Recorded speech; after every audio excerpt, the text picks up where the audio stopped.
Good evening and welcome to Friday, June 13th, 1941. My name is Henry Chop, your host, and tonight we're going to listen to Kay Fairchild, Stepmother, The Adventures of Superman, The Lone Ranger, Information Please, and This is Wichita. We are also going to watch The Adventures of Captain Marvel, Chapter 8, and I will tell you about these in just a little bit. Please don't forget to hit that subscribe button if you enjoy content like this and click the bell icon to get notifications as to when a new upload will premiere. That will also get us into that YouTube and Google algorithm. This channel does not qualify for monetization because of the vintage radio, music, and film content that we feature. Because of that, we are asking for your support. We set up two links in the expanded description section to this video, one to PayPal and one to GoFundMe. Both are secure. All I see is the amount that you contribute and your name, and that's all. If the GoFundMe link is out of date, go to a more recent video or this channel's description for an updated link. These videos take quite a bit of time and research to put together. Thank you in advance. Tonight we are going to start things off with the movie serial, The Adventures of Captain Marvel, Chapter 8, out of a 12-part chapter, so we are just cruising through that. And then we turn on the radio for Kay Fairchild's Stepmother at 9:30 in the morning over CBS. And then following Kay Fairchild's Stepmother, we have The Adventures of Superman at 7:15 in the evening. It was a syndicated show. In this case, it aired in WGN in Chicago, where I am from. That's why we are using Chicago time when I'm presenting all of this to you. And then at 7:30 in the evening over Mutual, we have The Lone Ranger and a silver bullet for Madelina. And then we have at 7:30 also, competing directly against the Lone Ranger, we have Information Please, and William Tiden is the guest on this. This aired over NBC Red. And then following Information Please, we have This is Wichita, a local program from Wichita, Kansas, sponsored, I think it was by the Wichita Eagle newspaper. And this episode is titled Sam and Cynthia. Sitting in a tree, Kissing. Now, anyway, let's, I got the old sheet up on the wall. Just ignore the paint stain in that lower right corner. I'll try to adjust the film projector so it's not hitting that stain there. I have the movie threaded. Let's watch Captain Marvel.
Barnett, this is the Scorpion.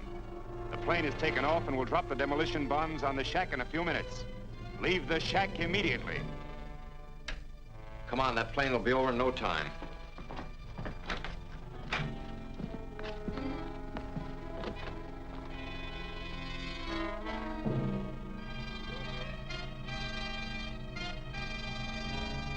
Billy, I'm going to call Captain Marvel. He can get us out of here.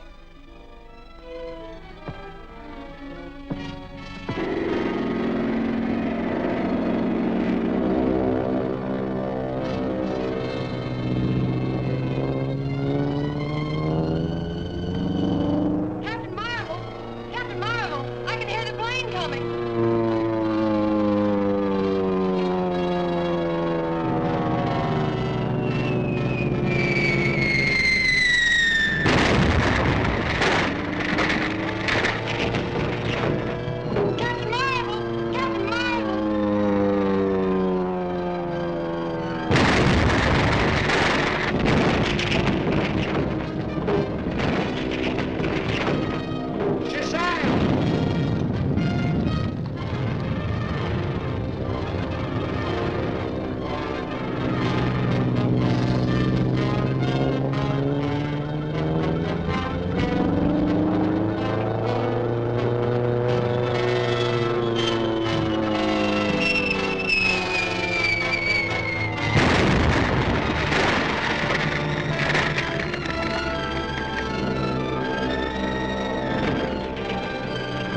There's them.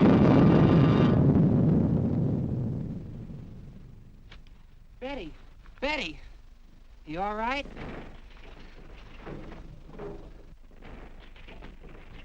I got loose just in time. This is dangerous business, Betty. For your own good, you better give up your job. I can't quit now, Billy. I've got a real clue to the scorpion. How's that? When they took me to the scorpion, I shot at him, and I injured his hand, the right one. Well, then if the scorpion's one of the scientists, we'll spot him at the meeting tomorrow. Well, come on, we got a lot of hiking to do.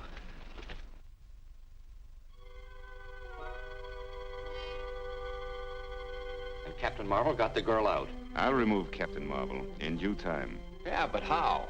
When I complete this atom smasher, I'll have a weapon that not even he can withstand. But I must have those other lenses. And Billy Batson continually interferes. We meet today, and Batson will be there. I count on you to take care of him. I've got one trick that never misses. But how about your hand? Won't that give you away? Don't worry, Barnett. I've taken care of that.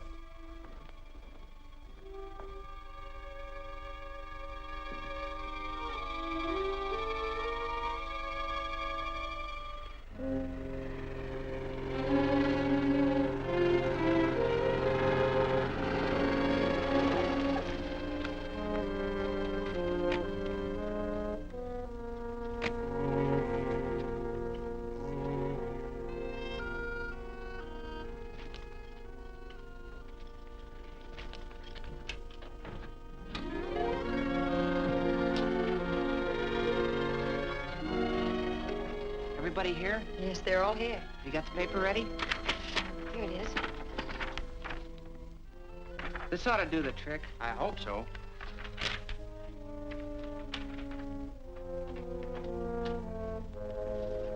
Morning, gentlemen. Hello, Bill.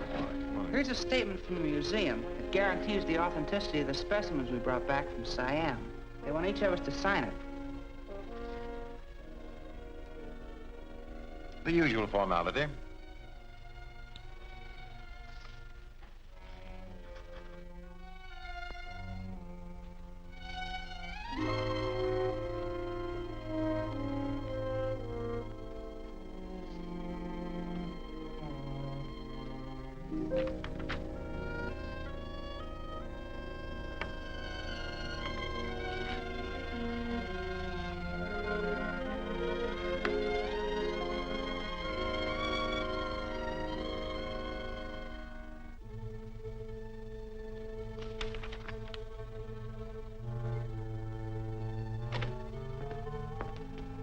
Billy, you wanted at the telephone. Oh, thank you. Pardon me?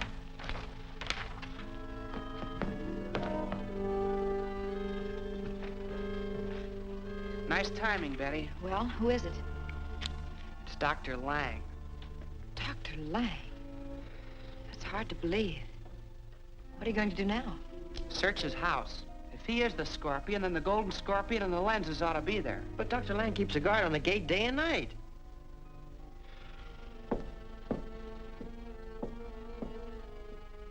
Is that Lang's hat and coat? Yes, why?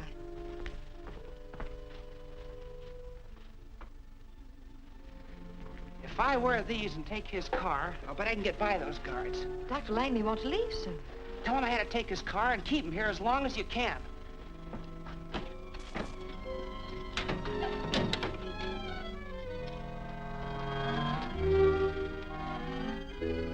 Who's that? Must be Lang. It's his car. Come on, let's go.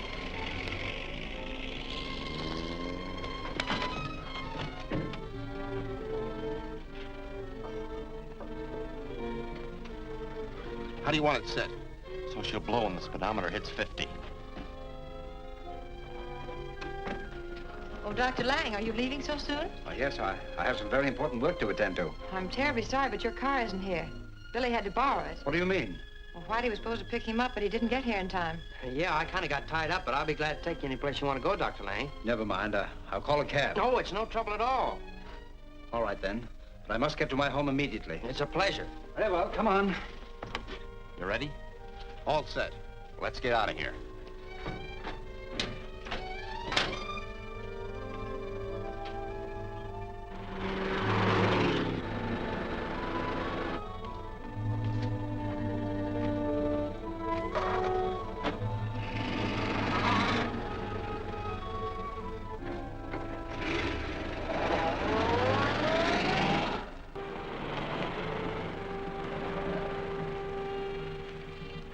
Hello, Dr. Lang.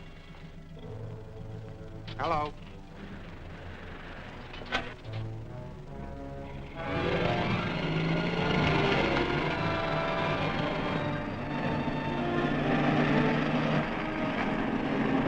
Why, it's Billy Batson. We've got to stop him.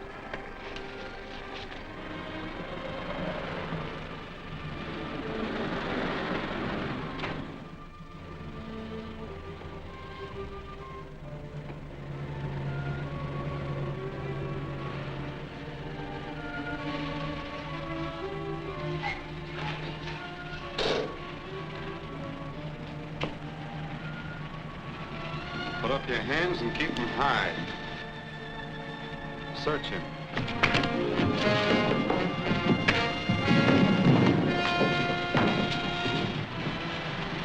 What do we do with him? Leave him there. Come on.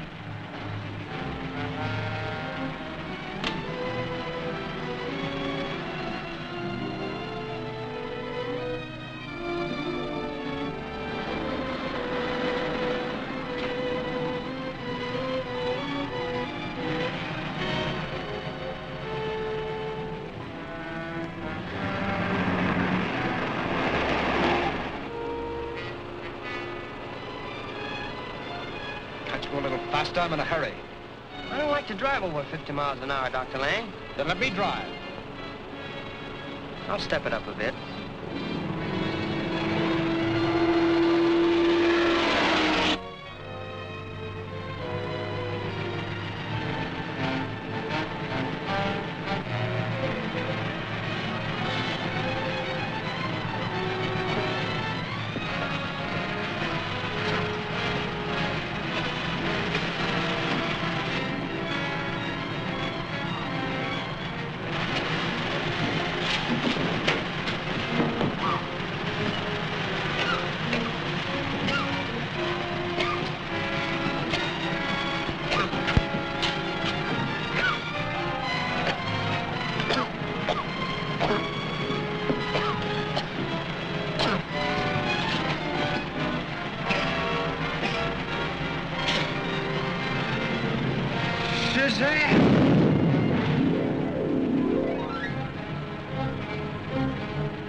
Billy Batson. Yes, Dr. Lang. When I saw your wounded hand, I knew you were the Scorpion. Oh, what do you mean? The Scorpion was wounded in the hand yesterday. Since you're the only suspect with a bandaged hand, I knew... I can explain that. Perhaps you can also explain why the Scorpion's men attacked me when I came in here. Of course I can, but it's not safe out here, Billy. Let's go into the house. I'd be glad to. I'd planned on searching your house anyway. I have no objections. Come on.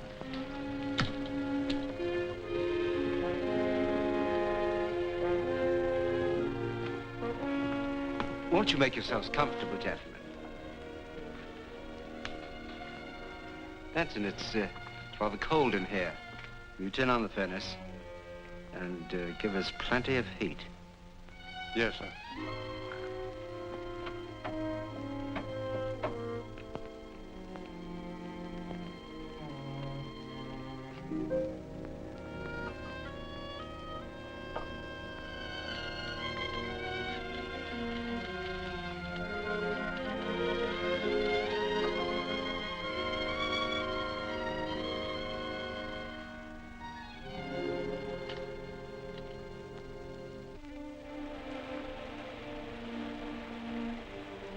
I can believe the story of your injury, Dr. Lang. But how do you explain the Scorpion's men being here? They're after me. The Scorpion wants my lens. Perhaps, but... Gee, I'm getting so sleepy, I can't...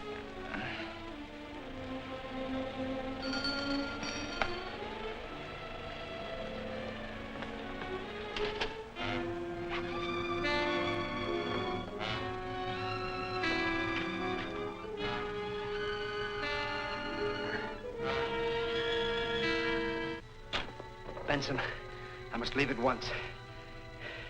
The Scorpion's men may be here at any moment. These chaps wouldn't allow me to leave, so I had to gas him. I understand, sir. What do you wish to do with them? I imagine Whitey will be all right. But if the Scorpion's men find Billy, they'll kill him.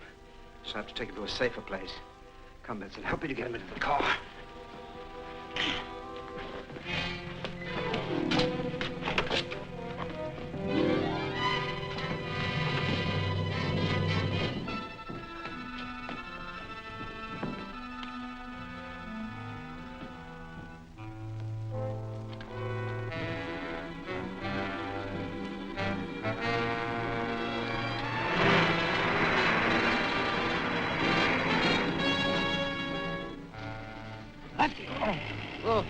What?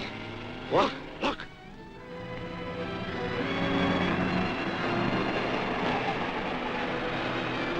It's Lang and Billy. Come on, we've got to catch him.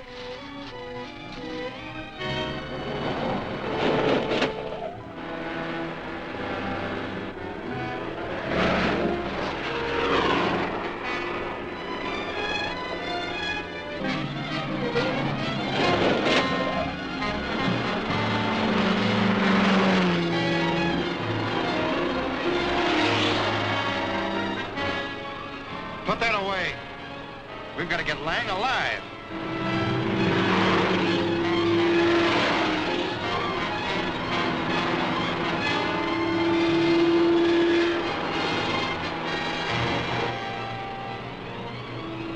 Can't you go any faster?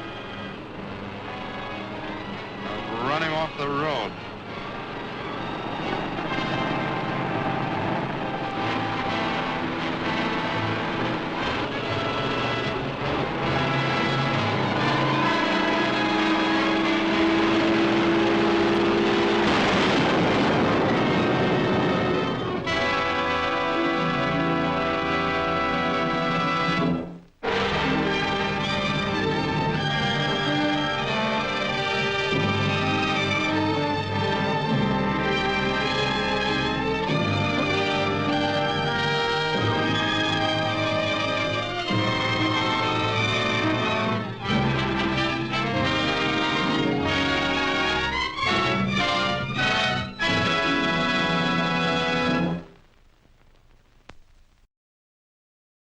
Stay tuned next for Kay Fairchild's Stepmother.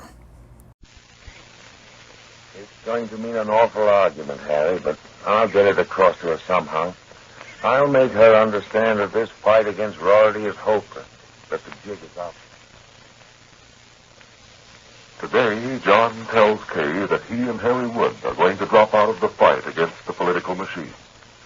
But Kay, anticipating that announcement, has prepared a terrific surprise for him. Listen now to Kay Fairchild's Stepmother, brought to you by Colgate All-Purpose Tooth Powder.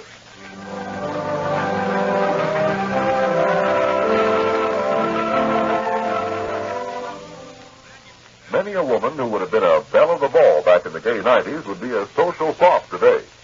Put her up against today's standards of good grooming, and she just wouldn't make the grade. Back in those days, if you happened to have well-polished teeth and pleasant breath, fine. But they weren't a social must like today. But changing times bring changing products. And that's why the Colgate people bring you their amazing triple-action tooth powder. First, Colgate tooth powder polishes your teeth to 1941 standards of brilliance, brings out all their natural luster, and it doesn't stop there. Today, among people who go places and do things and have fun, it's considered just as important to give thought to your breath as it is to have clean fingernails. So Colgate tooth powder is made to foam up richly. And as its double-rich foam dances through your mouth, Colgate tooth powder sweetens your breath.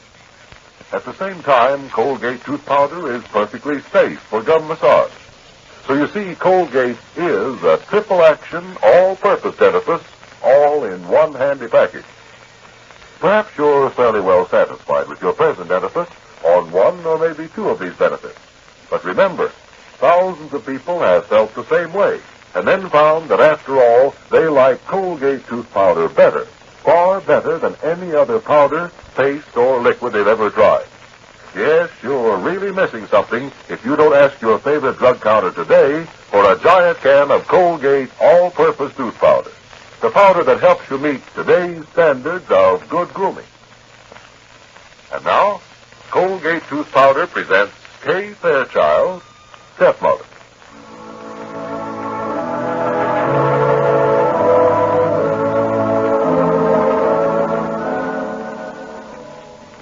It has been said that faith can move a mountain. Kay Fairchild apparently believes that.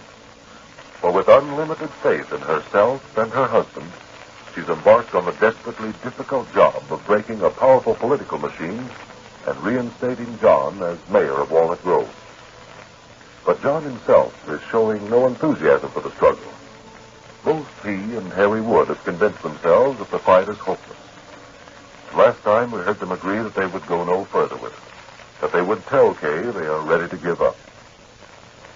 Well, several hours have passed since the two men entered the club together. At that time, Kay was on her way home alone. But she must have gone somewhere else first, because we find her just now arriving. Mattie is in the dining room, and Kay's first question is, Has Mr. Fairchild come home yet, Mattie? No, ma'am. When I saw the car coming to drive, I thought you would both be together. I know we left together, but I left him downtown around 3 o'clock. Yes, and you're expecting him for dinner. Well, if he hasn't called up, he'll be home for dinner. Oh, my head's all in a whirl. Do we have any aspirin, Mattie? Yes, ma'am. I got some right out here in the kitchen. You want me to get you some? Please, if you don't mind. What you been doing to get yourself all worked up, Miss Fairchild? Oh, I had a little job to attend to after I left John, and I had to work so fast that it left me in a state pretty close to collapse. That was a mercy. You better go lay down for a little while, hadn't you? Oh, I'll be all right if I just sit still here for a few minutes and sort of collect my wits.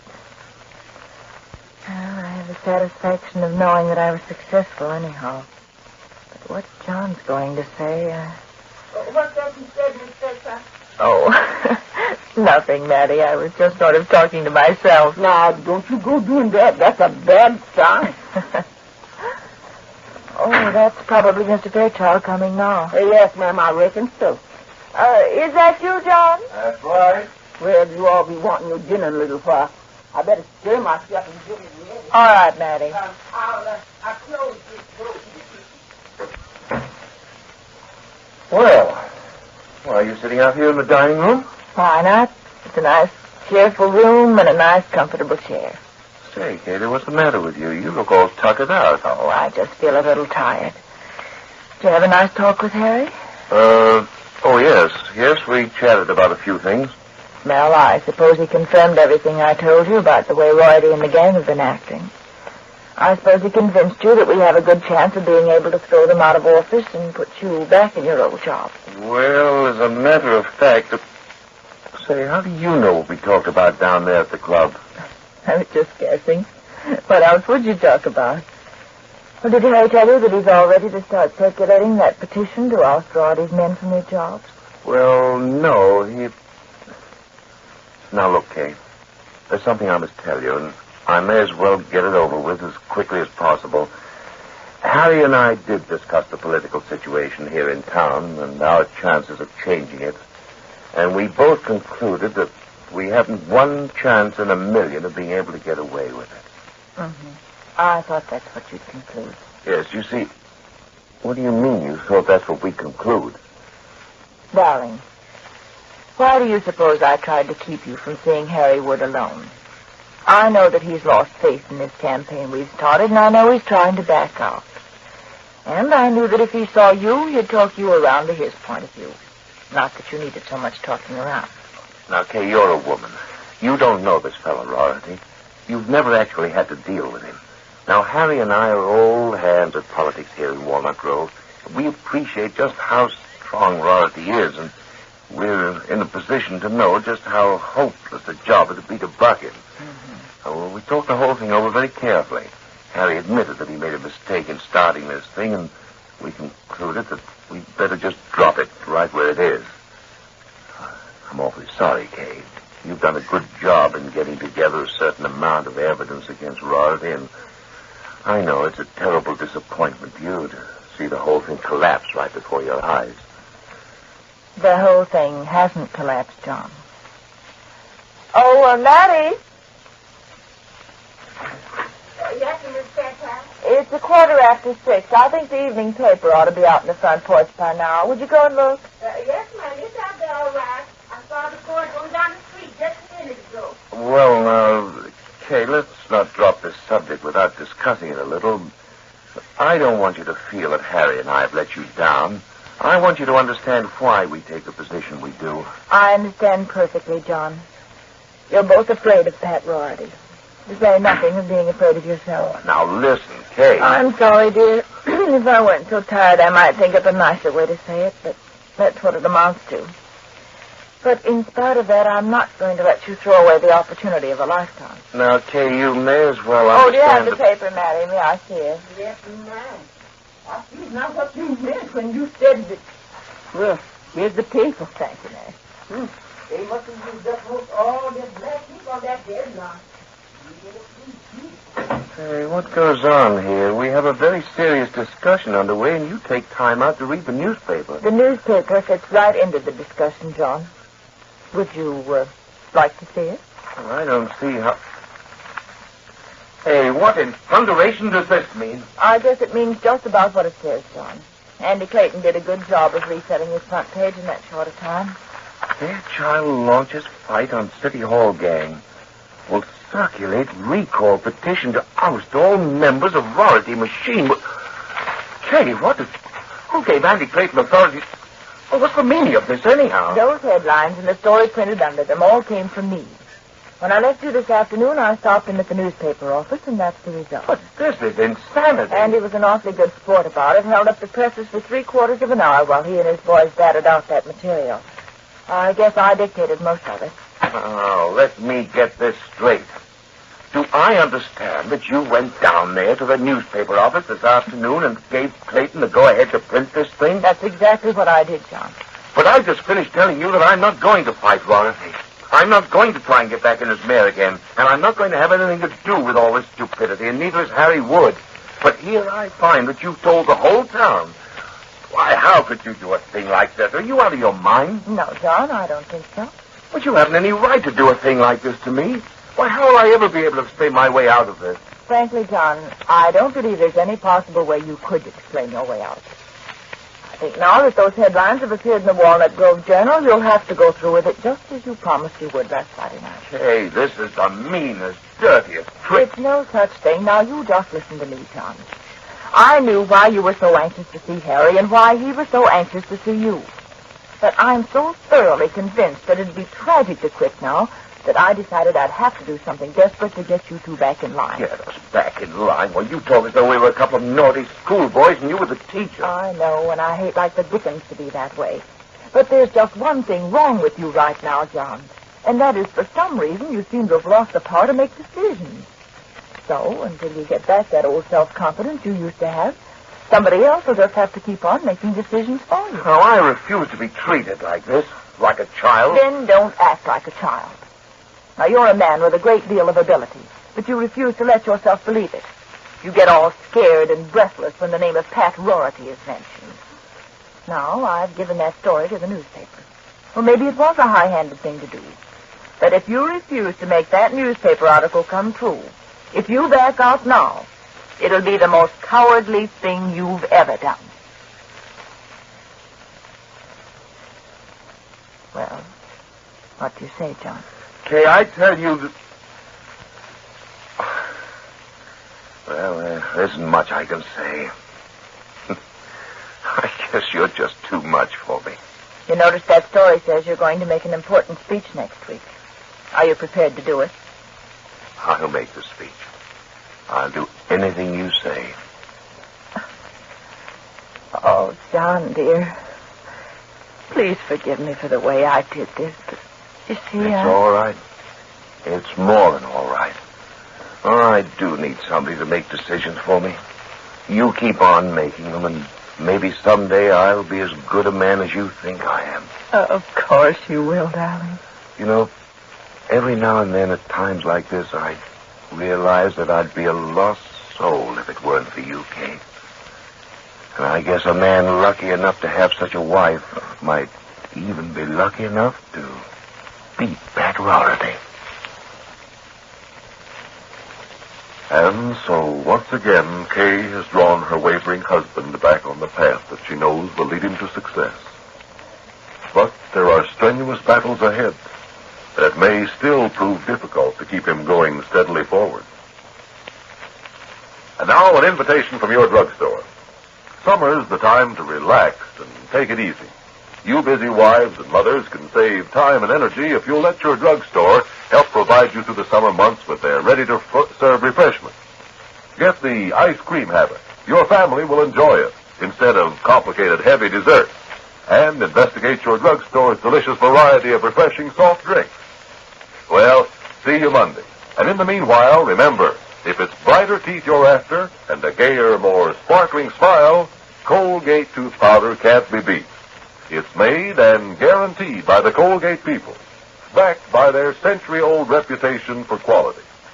You mothers will particularly welcome that assurance for your children.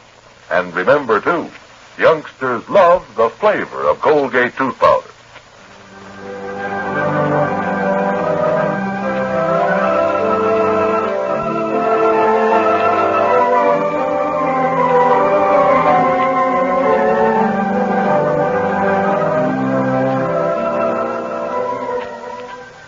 Next week, dramatic new developments in the story of Kay and John.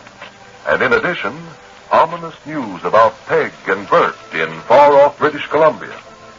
Make sure to listen Monday through Friday of next week for Kay Fairchild, Stepmother, brought to you by the makers of Colgate All-Purpose Tooth Powder. This is Carlton Cadell speaking.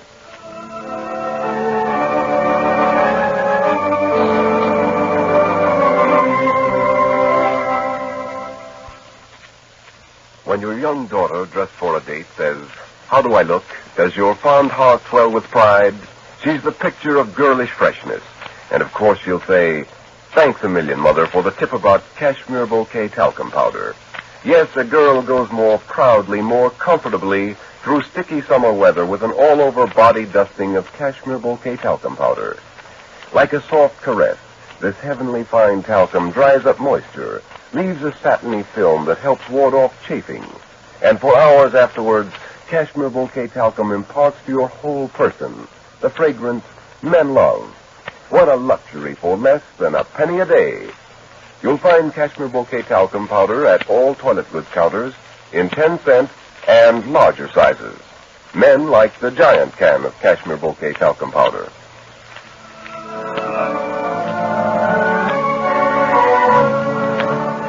This is the Columbia Broadcasting System. This is the WBBM Theater, Wrigley Building, Chicago.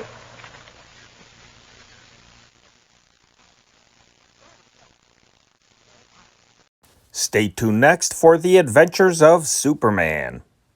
Presenting the transcription feature, Superman. Look, up in the sky. It's a bird. It's a plane. It's Superman. Yes, it's Superman, strange visitor from the planet Krypton, who came to Earth with powers and abilities far beyond those of mortal men.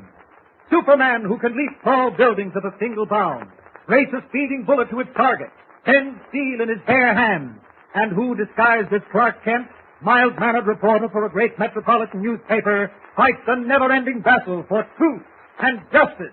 And now to our story. Roaring out to sea in one of Dr. Deutsch's radio-controlled seaplanes, Clark Kent, Jimmy, and Jimmy's dog Storm have finally managed to escape from mysterious Volcano Island. Professor Browning, whom Deutsch had brutally forced to operate his radium plant, is in the plane with them, almost unconscious from the bullet wound he received during the struggle for possession of the plane.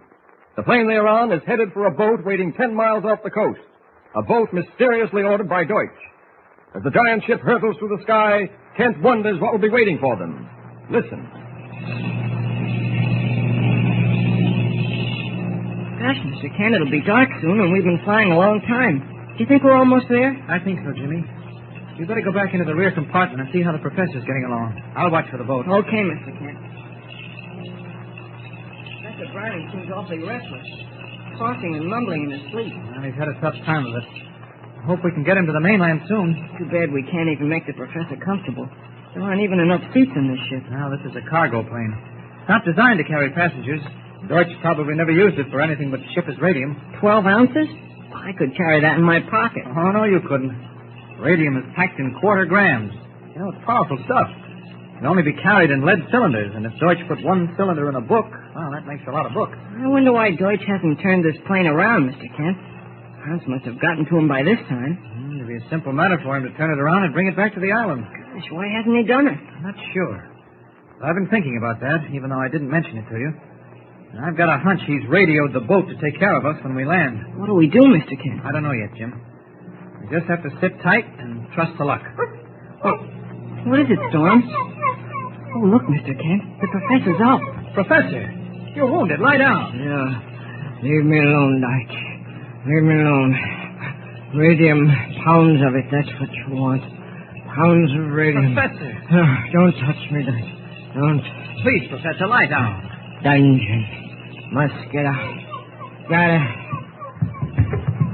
Mr. Kent, he collapsed. Stay here, Jimmy. Hold Storm, will you? How is he, Mr. Kent? Well, he's not suffering anymore. You mean... Yes, Jim. It's better that way. Much better. Poor old man. I kind of liked him. Yeah, so did I. What's that down below? The lights of a boat. Do you think that's the one? Must be. We're starting to slow down and circle for a landing. Well, now for the fireworks. Gosh. Do you think they know we're on this plane? Can't tell yet. We'll find out in a few minutes. What do we do? Give them a good fight? No, Jimmy. Let them take us aboard. Maybe they'll sail us to the mainland. Then we'll have half a chance anyway. All right, brace yourself, Jimmy. We'll hit the water any minute. Okay. Come here, Storm. Let me hold you.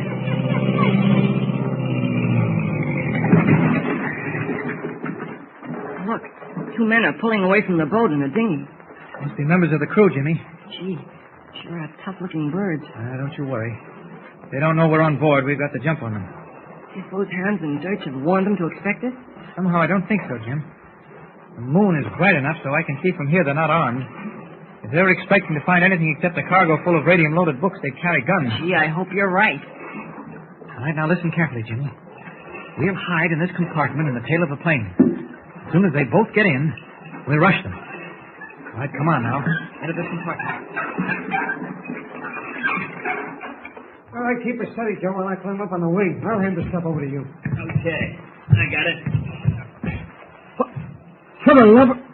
Hey, something fishy. What do you mean? The plane's clean empty. Go on, you bet. All right, come up and see for yourself, wise guy. Well, I'll be... Hey, this don't make sense. There's supposed to be a load of books on Sure, board. same as the other times. It sounds like a door. Look out, here he comes.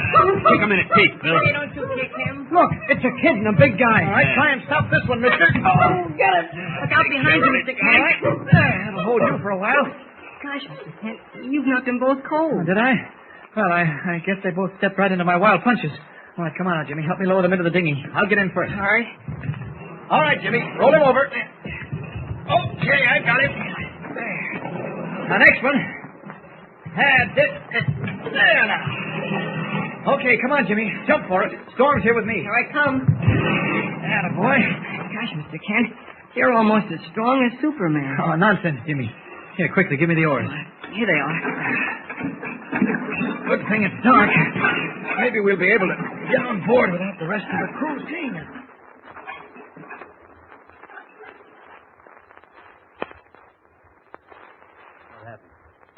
Where are we? Take it easy. You're aboard your boat. Who are you, anyway? How'd you two get on that plane? That's none of your business. Now, just remember this. From now on, I'm running things, and you're taking orders from me. That's what you think. We take our orders from the boss and nobody else, see? Who is your boss? Don't tell him, Joe. What do you take me for, a sap? I ain't telling him nothing. Well, the only thing to do is turn you two specimens over to the police. They'll make you talk. We ain't done nothing. Ever hear of Dr. Deutsch? Who? Dr. Deutsch. I never heard of him. Me neither. Ask them why they brought the boat out here, Mr. You King. keep your nose out of this, kid. Yeah. Why did you bring your boat to this spot? Because we like to ride on the ocean, that's why. Sure, we like the breezes. I can see we're wasting time. Get up on your feet, both of you. I said get up on your feet. Okay, I'll get you up. Oh, you're breaking my arm. Stand up. Okay. That's better. Now pay attention. This boat must have a shortwave sending set. Where is it? We got one, but it's on a blink. If it wasn't, mister, the boss would have told us to meet you with bullets. Shut up, Bill. I see. Where is the radio? In a deck house, but it won't do you no good. I'll find that out for myself. Jimmy? Yes, Mr. Kent? Hand me that length of rope. This one? That's it. Now turn around, you two. Did you hear what I said, or do I have to demonstrate? All right. You don't have to get tough. Hold your hands behind your backs. That's right. Now, a few turns of this rope around your wrist. Take it easy. A couple of good knots. You'll be safe for a while, tied together like Siamese twins. You won't talk so big when the boss hears about this. Oh, you have no idea how anxious I am to meet your boss face to face. Yeah? But in the meantime, we'll have to content ourselves with your company. Now, march. Where are you taking him, Mr. Kent? We'll dump them in the stern compartment for the time being. I want to see whether I can get that radio working. If not, we'll run the boat to the naval base. What about poor Professor Browning on the plane? I'll take care of that. Don't worry, Jimmy. He'll get a decent burial. All right, start walking, gentlemen. And don't try any funny work. Through the deck house and into the stern compartment. I guess it's all right to leave Storm out here, isn't it, Mr. Kent? He's fast asleep over by the rail. Oh, sure. He'll be all right. All right, here we are. Open that door to the stern compartment, Jimmy. This looks comfortable enough. Step inside. Now, remember, both of you, don't get any bright ideas or you're liable to wind up with very bad headaches. I'll see you later. Now, Jimmy, let's see about that shortwave set. I bet they were lying. I bet it works. I don't think so, Jim. If it worked, Deutsch would have contacted them to tell them we were on our way. Now, here it is. Let's see now. This must be the power switch. There's a hum. Does that mean it works? No, it means there's power, but the sending apparatus may be out of order. Is that tube lit? No, I don't think so. But this one is. No. 4 of them are lit and 2 aren't. That's the trouble, I guess. Oh, then we can't send a message to the naval base, huh? I don't know. We may be able to send and not receive. I'll try it anyway. Calling the naval base. Calling the naval base. Come in, please. Anything doing? No, not yet. Calling the naval base. Calling the naval base. Come in. Come in, please. Calling the naval base. Unable to determine whether or not his voice is going out over the airwaves, Clark Kent repeats the call again and again. Meanwhile, in the stern compartment, the 2 members of the boat's crew speak in low, hushed voices. We got to get off of this tub, Bill. If we don't, we're going to get tossed in a clink. Yeah, but how are we going to get off? Through the stern hatch. You don't know about it. You crazy? What are we going to do, swim with our hands tied? Not me. So loud. We ain't going to swim. We'll get out through the stern hatch, sneak up to the deck house, and cock up. With our hands tied, I suppose. Our hands won't be tied, dope. Now, stand close to me. Yeah, that's it. Slip your fingers into my back pocket. Okay? A knife. You got it? Open it up. Okay. She's open. Back up to me. I'll cut the rope. Good thing this knife is sharp. Okay, you're free. Now get me loose, will you? That does it. Now we'll fix that mug, whoever he is. Hey, wait a minute. Listen, Joe, I ain't so keen on tangling with him. Not without guns. And they're in the deck house. Anyway, remember what we got told?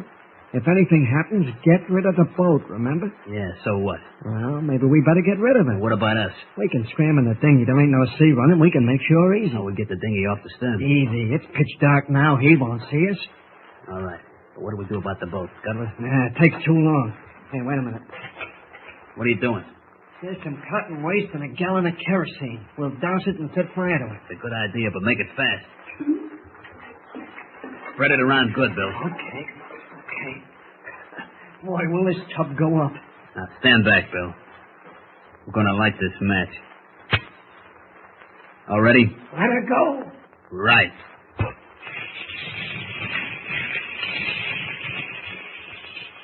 Fire at sea. Orange tongues of flame leaping from the stern compartment and eating their deadly way slowly but surely to the gas tanks on either side of the boat. Will Clark Kent and Jimmy discover the fire in time, or will it get beyond control and blow the boat into 1,000 pieces? What will happen? Don't forget, tune in again for the next thrilling episode with Superman. Look, up in the sky. It's a bird. It's a plane. It's Superman. Superman is a copyrighted feature appearing in Action Comics magazine. Stay tuned next for The Lone Ranger.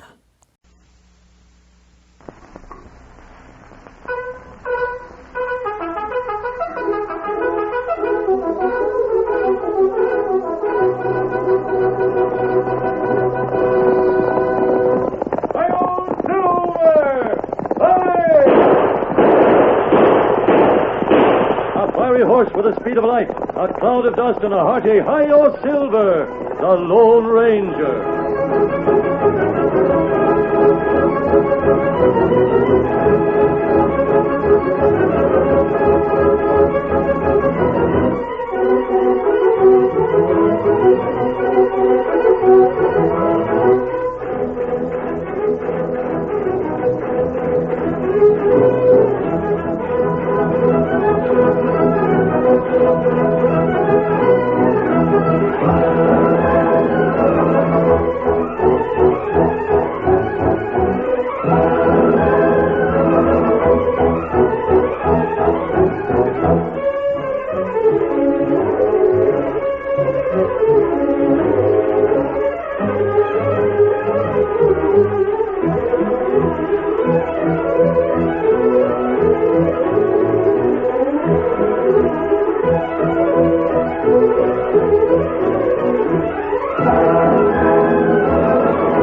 Indian companion Tonto, the masked rider of the plains led the fight for law and order in the early western United States. His strength and courage, his daring and resourcefulness were always on the side of right against might. And it was his vision of the future that finally brought peace and security to the frontier. Nowhere in the pages of history can one find a greater champion of justice. Return with us now to those thrilling days of yesteryear. From out of the past come the thundering hoofbeats of the great horse Silver. The Lone Ranger rides again. Come on, Silver! We're heading for Marshville. There's going to be trouble. Hi-yo, Silver!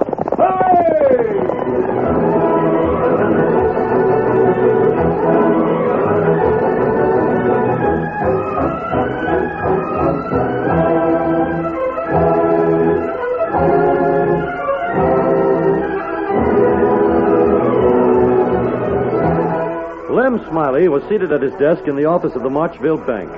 He finished counting the money that was piled in front of him and then raised his eyes to Ed Torrance, who had been watching every move he made. 2,500. That's what I figured. I'll deposit 1,000 to your account. What do you mean, 1,000?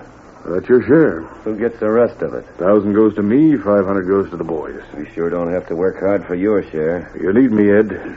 You need me for information and security. And I deliver the goods. Time's gone by when I have to go out and hold up a stage myself. Yeah? Yeah. And put this money in the safe, Blackie. Right. Now, let's see. 2 o'clock. You'd better hightail it. Stage will be doing another hour, and when it don't show up, the agent's going to call out the sheriff. He'll hit the trail and pick up the driver walking in. No, he won't. Why not? We had to shoot him. He's dead? Yeah, he recognized me. I had to tell the boys to let him have it. I gave you strict orders. Sure. But I'm not sticking my head in the noose when a little hot lead can fix things up. Oh, you're loco. The sheriff's been getting awfully nosy lately, and now you're giving him a murder to work on. Why not get rid of the sheriff? It's been done before. Hurry up with that money. Well, I had to get it into the bags. On your way, Ed. What'll I hear from you? Not until I'm sure it's safe. Hold-ups are one thing, murder's another.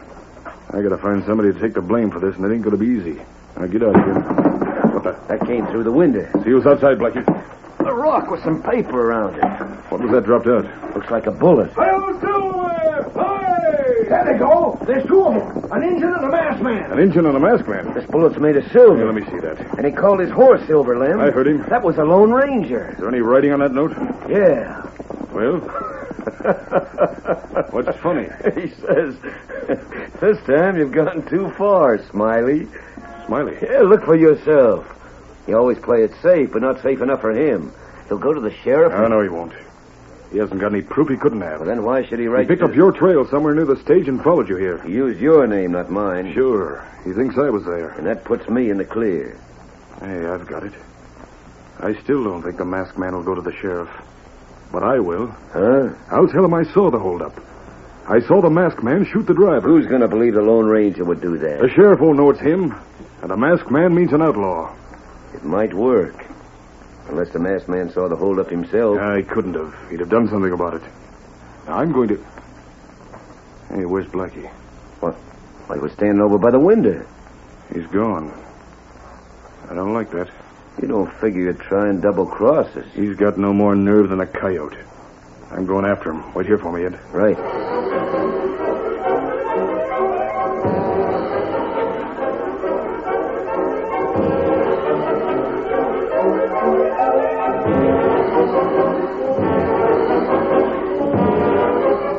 What's the idea of waking me up this time of night, Blackie? I want you to swear me in as a deputy. What's that? Yeah, right now. You gone loco? No, Sheriff. There's going to be an awful lot of trouble here in Marshville before long, and I want to be on the right side. You've been working for Smiley. Yes. Is that the wrong side, Blackie? No, I didn't mean that exactly. You're the law, though. What are you scared of? I ain't scared. You sure act like it. Well, I tell you, there's going to be trouble. All right. What kind of trouble? Well, I saw a masked man and an engine tonight. They was... More company. What's going on here? Hello, Sheriff. Smiley. Yeah. What do you got your hand on your gun for? Nervous, I guess. See, Blackie got here already. You send him? How much you told the sheriff, Blackie? He said there was going to be trouble and that he'd seen a masked man and an engine. Well, didn't he say anything about the holdup? What holdup? The stage from Garden City. Sam Wilson's dead. Dead? Yep, I saw it happen.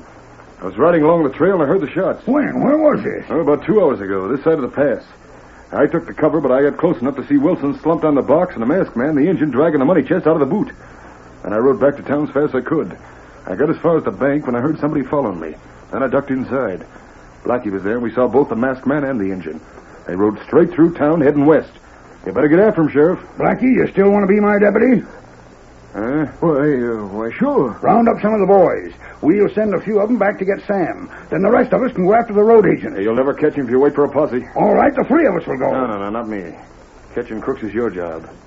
And Blackie's. I'll go back for Sam, but that's all. Are you with me, Blackie? Yeah. Wherever you go, that's where I'm going, too. Then come on.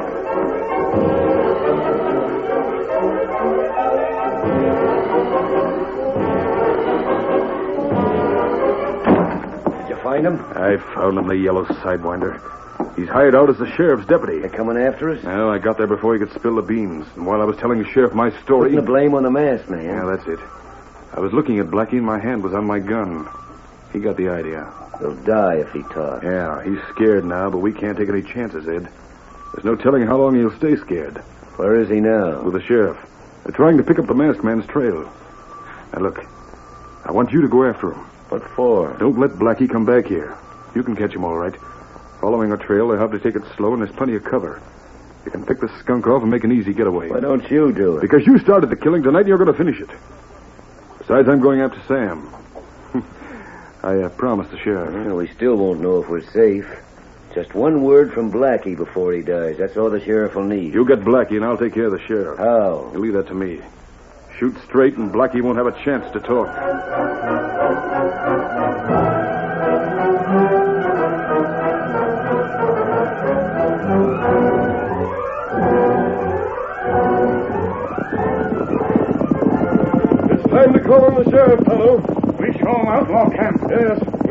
proof against them except those tracks that led away from the stage.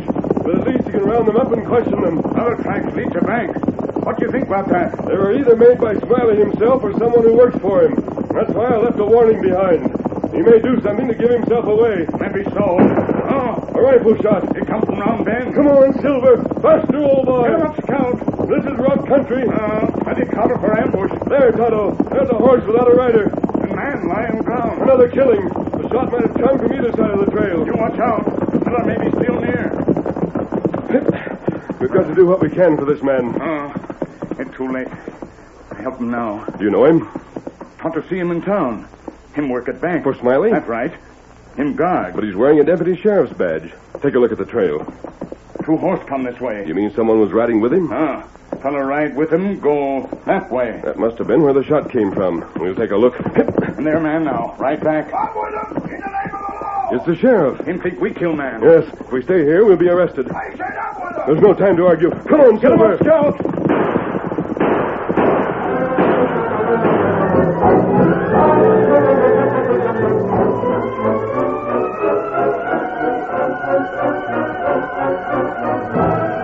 The sheriff started after the great white horse in the paint, but they soon left him far behind. He returned for Blackie and rode to town. It was broad daylight by the time he reached town, and the main street was crowded with townspeople discussing the holdup of the previous night. The sheriff paid no attention to their eager questions. He dismounted in front of his office and carried Blackie inside. It was then that Lem Smiley and Ed Torrance shouldered their way through the crowd. Out of my way. What's ailing you, Lem? Want to go inside? Nope. I just want to climb up here the steps so I can talk to all of you. Oh, what's on your mind? I think we got a crook for a sheriff. A crook? That's what I said. Don't none of you go shout me down till you hear me out. Well, go ahead. You all know that I saw the masked man, the Injun, taking the money out of the stage. What you don't know is there was another man with him. Huh? It was hard to see good, and this hombre had a bandana up around his face. But it looked to me like the sheriff. I didn't say nothing about it last night because I wasn't sure. Tell him what you and Blackie fixed up. I'm coming to that. Blackie volunteered to go out with the sheriff as his deputy to keep an eye on him. You saw how he came back. We don't know what happened on the trail, but I'll bet my bottom dollar that if Blackie could talk now, he'd tell me that I was right. Yes, you're right. There's been an awful lot of holdups lately. The sheriff ain't made an arrest for one of them. Did you ever stop to think of that before? Lem's right. It's the second time they got the stage. Yeah. Of course, there was a gang last time. Oh, I ain't saying the sheriff's the only one the masked man's got working for him. But he sure ain't the man to head our posse when we go after the murdering crooks. You're right about that. You're right. There's Ed Torrance here. What about him? Well, Ed's a mite too handy with his gun. You need a man that ain't afraid to use him. This much I'll guarantee you. He'll go after that masked man like his life depended on it. You ain't got no proof against the sheriff, Lem. I admit that. We'll wait until he comes out and let him have his say. If he can explain how Blackie got shot... He can't. You know he can't. Then we string him up before we go after his partners.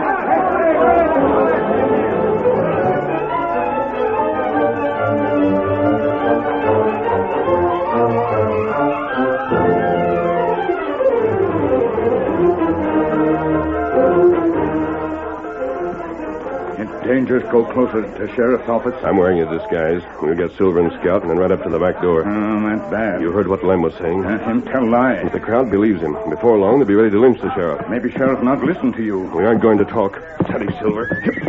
Come on, boy. Get him up, Scout. We can keep the trees between us and the street. It's bad when we leave. I get out of town. I know we'll have to show ourselves. And the rest is up to Silver and Scout. And then no Silver. We have to take that chance. The sheriff's life is in danger. They're back of office. Let's hope the door isn't locked. That's where Sheriff be. Back room. I think you'd better wait outside, Tonto. Warn me if anyone starts coming around back. Tonto to back. No, look. That horse belongs to the sheriff, doesn't it? That's right. Get him saddled while I'm inside. Who's there? Keep your voice down, Sheriff. Who are you? I never... And your hand away from your gun. That's all. You're covered now. I want you to march out that door. Your horse will be ready. You're getting out of town with us as fast as we can make it. What are you talking about? That mob outside, for one thing. If you stay here, they'll lynch you. What for? For Blackie's murder. There's Tonto's danger whistle. Come on. That rifle. It's the same one. There's no time for that. Into the saddle. You want to live, you hurry. If you didn't have a gun on I have, though. Hurry. Come on, Silver. Get him up, Scout. There's that white horse. And the sheriff. Boys are getting away. Open fire. That proves he's guilty. Get mounted, boys. We're going after him.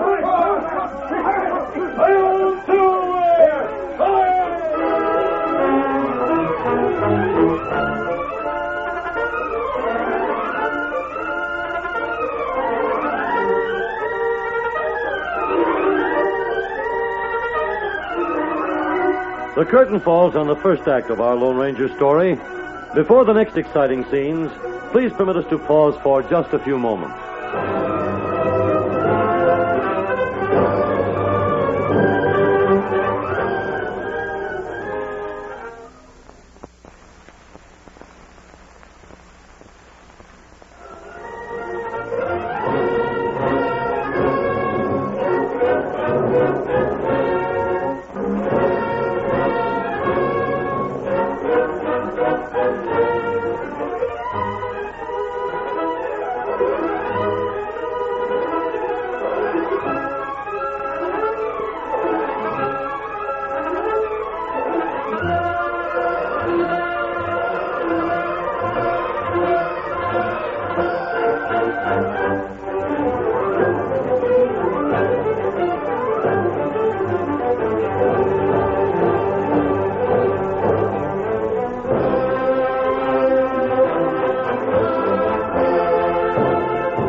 To continue our story. The sheriff escaped from Marchville with the Lone Ranger and Tonto, just as Lem Smiley had convinced the people of the town that the lawman had murdered Blackie. Ed Torrance headed a posse and started after him, but they were unable to locate the Lone Ranger's camp, and Smiley was convinced that both the sheriff and the masked man had been driven from the district. It was one night, nearly a week later, that Tonto rode into the circle of light made by their campfire. Aye, Kimosabe. Aye. Did you find out anything? Me watch outlaw camp like you say. They hadn't moved? Them moved tonight. Torrance come to camp. When it get dark. Yes? Tonto get close enough, hear what him say. Yes? Torrance sheriff now. That crook has got my job. Go on, Tonto. Him make all outlaw deputy. Take him to town with him. Well, there's a pretty how do you do. They brand me a killer and move an outlaw gang in to enforce the law. We gotta do something about it, masked man. The next move isn't up to us, Sheriff. I know. I sure feel like kicking myself, though. If I hadn't decided you was the one who put the bullet through Blackie and tried to arrest you, we might have found the real murderer that night. There's no way we can get evidence on the stage robbery or Blackie's death. But Smiley won't quit now. The next time we'll catch him red-handed. How? How are we going to find out what he's up to? There isn't one of us there to show his face in town. I can work out a disguise with Tonto. And if I leave Silver here, they won't recognize me. You'll be taking your life in your hands. Kimasabi. I hear it, Tonto. Is that the wind? Sounds like a human voice. Yeah. Somebody's singing. That's right. It seems to me like I heard that before. Somebody in Marchville that sings that way. You want Tonto to put out fire? I don't think we'll have to. Madelina. That's who it is. She used to clean up my office. Worked for Smiley, too. Could he have sent her? No, she hated him. And then perhaps we've... Okay, senor. I have come to tell your fortune. Hello, Madelina. How'd you find this camp? I have looked for you ever since you ride out of town. Something tell me you did not go far. Why do you want to find me? I have come to tell the fortune of the masked man. No, none of that foolishness. He doesn't believe in your fortune. I might believe in this one, Sheriff. Si, senor. I have much to tell you, but first you must cross my palm with silver. Will this do? A silver bullet? Si. The owner of the silver bullet will have his greatest wish come true. But the bullet belongs to you now, not to me. That is the proof. You are the Lone Ranger. Last year, you saved the life of my boy Pedro. It has been my greatest wish to thank you for it. I don't remember any boy named Pedro around here. South of here, senor, on the Rio Grande. But it is not with words I will thank you. I know you don't want that. And there's no need for any thanks. It is too bad the sheriff lose his job. It is too bad the crook run the town. You must forgive Madelina if these things make her happy. What do you mean they make you happy? Give me a chance to help you. No one noticed Madelina in town.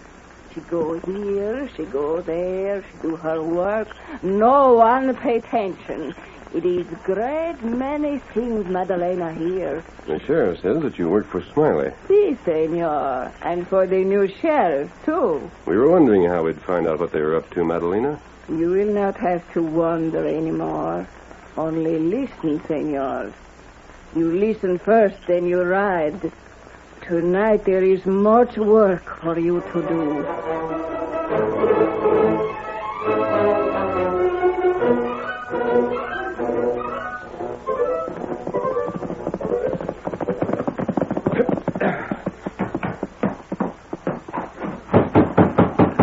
Nearly midnight. You'll have to hurry to make it. All right, Mason, inside. What the? The masked man. I have a note from the sheriff. It Torrance? The old sheriff, John Bailey. Say, if he's still around here, you tell him to make tracks. They'll shoot him on sight. That sounds as if you were still his friend. Well, there's plenty of others in town who'd like to see him back. On the other hand, if he's still hanging out with you, that Now read the note. Yeah. The Lone Ranger. Honest? Will you follow my orders? You bet I will. With you to lead us, I can round up every honest man Things in must town. have changed since you tried to lynch Bailey. Well, they have. We'll clean out that gang of crooks in no time at all. Not one of them can be arrested, Mason. There's no evidence against them. Well, we can run them out of town. We can do better. You're the express agent, aren't you? Yeah. Well, Smiley and Torrance are planning to hold up the morning stage from Winston. What good will that do them? There'll be no gold on it. You're wrong. I've given orders that no more gold is to be shipped from the west until further notice. And there won't be any further notice until there's some law and order in this county. If one of your passengers was to bring some gold from Winston himself, you'd have to carry it, wouldn't you? Well, yeah, but nobody's going to be fool And the enough line to would be responsible for it if it was stolen, wouldn't they? Yeah. And you might be interested in knowing that Lem Smiley is taking the midnight stage for Winston. Huh? He plans to borrow $5,000 from the Winston Bank and then return with the morning stage. How did you get information like that? I paid for it with a silver bullet. I don't savvy. If you doubt my word, all you have to do is go down to the express office. You'll find Smiley there. But the rest of And it? there are certain things you must tell the driver before he leaves. What things? He's to accept the gold tomorrow morning without making any trouble about it. When you know there's going to be a holdup? You promise to follow orders. All right, go on. He's to stop just outside of Winston and pick up two passengers. Who? John Bailey and Tonto. That's the engine who rides with you. Yes. Now hurry up. Get down to the station.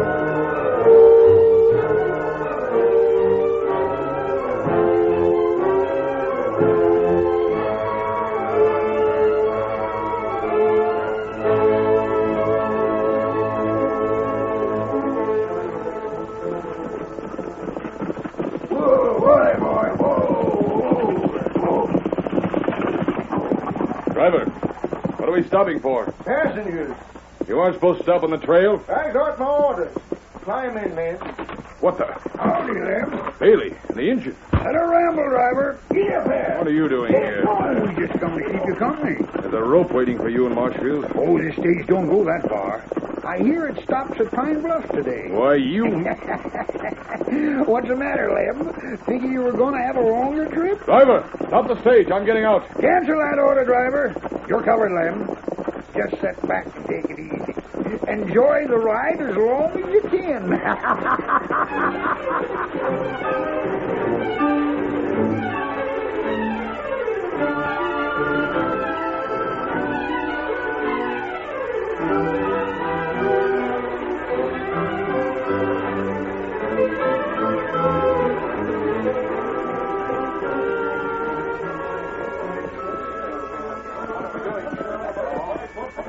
All right, boys, quiet down. I know you think it's mighty funny, me calling you all together and then riding up with the masked man. But don't start looking for our new sheriff. He ain't anywhere around. He and his hired gunmen are heading for Pine Bluff to hold up the Winston stage. Oh, it's true, all right. And you'll find out soon enough if there's any gumption in the lot of you. It was Torrance and Lem Smiley that planned every stage robbery we had in the last 6 months. It was them that killed Sam Wilson and Blackie. And here's our chance to catch him red-handed. How about it? Are you ready to go after him? We're with you, Mason. Lead the way. Oh, no.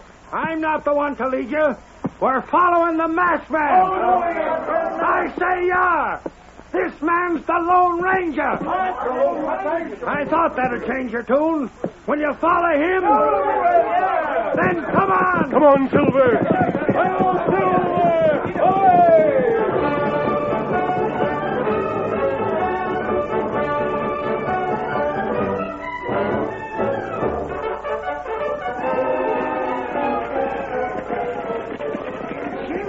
Pine Bluff ought to be just around the next bend. That's right. What are you craning your neck for, Lem? You can't see it yet. Where's the masked man? You think you'll see him? There, bluff now. Sure enough. I've often thought that far side would make a swell place to ambush somebody coming from this direction. Nobody can see you. Hang right out. Put down that gun, Lem. Yeah, right up, driver. You should have known better, Lem. You can't scare off outlaws by firing in the air. Just watch close and you'll see a better way. There, masked man now. Him ride down slope. There he is. And there's some more of the boys heading in from the other side of the trail. Well, what do you know about that, Lem? They got those poor old outlaws slap dab in the middle, just like rats in a trap. Get up there now.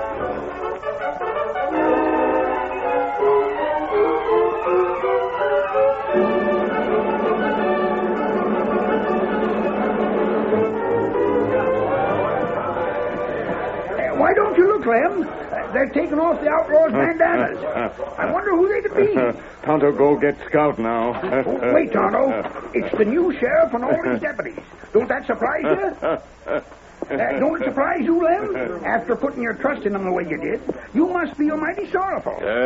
Shut up. Here now, don't take it out on me. The masked man and Mason are heading this way with Torrance. You can tell him what you think of him. There's no evidence against me. Against you, Lem? How could there be? Well, Bailey, you're the sheriff of Marshville once more. That's so, masked man? If you'll take the job. I'm right proud to. And then here's one of your prisoners. With Smiley's testimony, you won't have any trouble putting him in jail for 20 years. What's that? You'll testify against him, won't you, Lem? Of course he will. He saw every minute of the holdup. And if you don't take the stand, the people around here might think you had something to do with it. How about it, Lem? I'll testify. If you send me to jail, I'll tell everything I know about you. You fool, what else can I do? Just try and double-cross me. I'm fed up with you getting all the gravy and me doing all the dirty work. I'll tell them about the orders you gave me. You'll stick your head in a noose if you don't shut up. Not without you, mister. You ordered me to kill Blackie. Yippee! Before witnesses! Just let me at it. No, you don't. I'd like to fill you full of lead. Sit down! You have one more prisoner now, Sheriff. Much obliged. I like to be kept busy. And the charge against them is murder instead of robbery. Your only problem will be keeping them apart until the trial. We'll put them in cells with double bars. Adios. Adios. So long, masked man. I guess you'd better take charge of Torrance until we get back to town, Mason. Wouldn't be safe to have him ride with me and Lem. Well, you're right. I'll lead your cayuse, Torrance.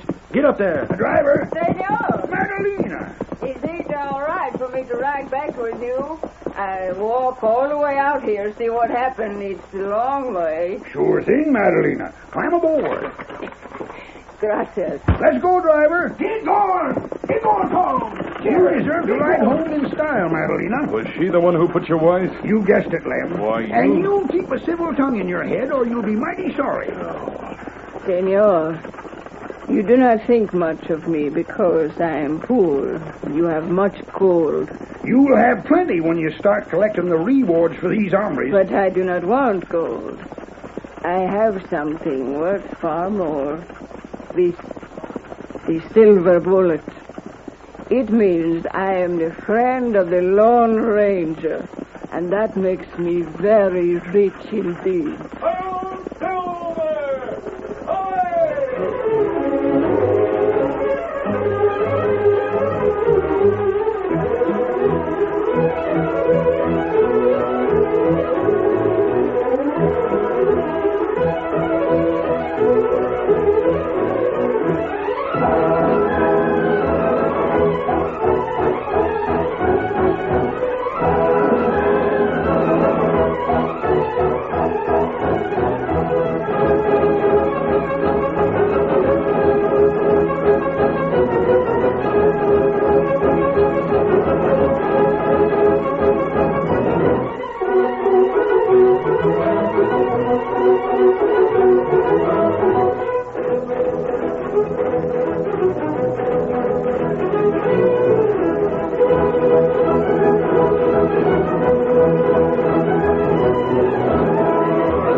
story you have just heard is a copyrighted feature of the Lone Ranger, Incorporated.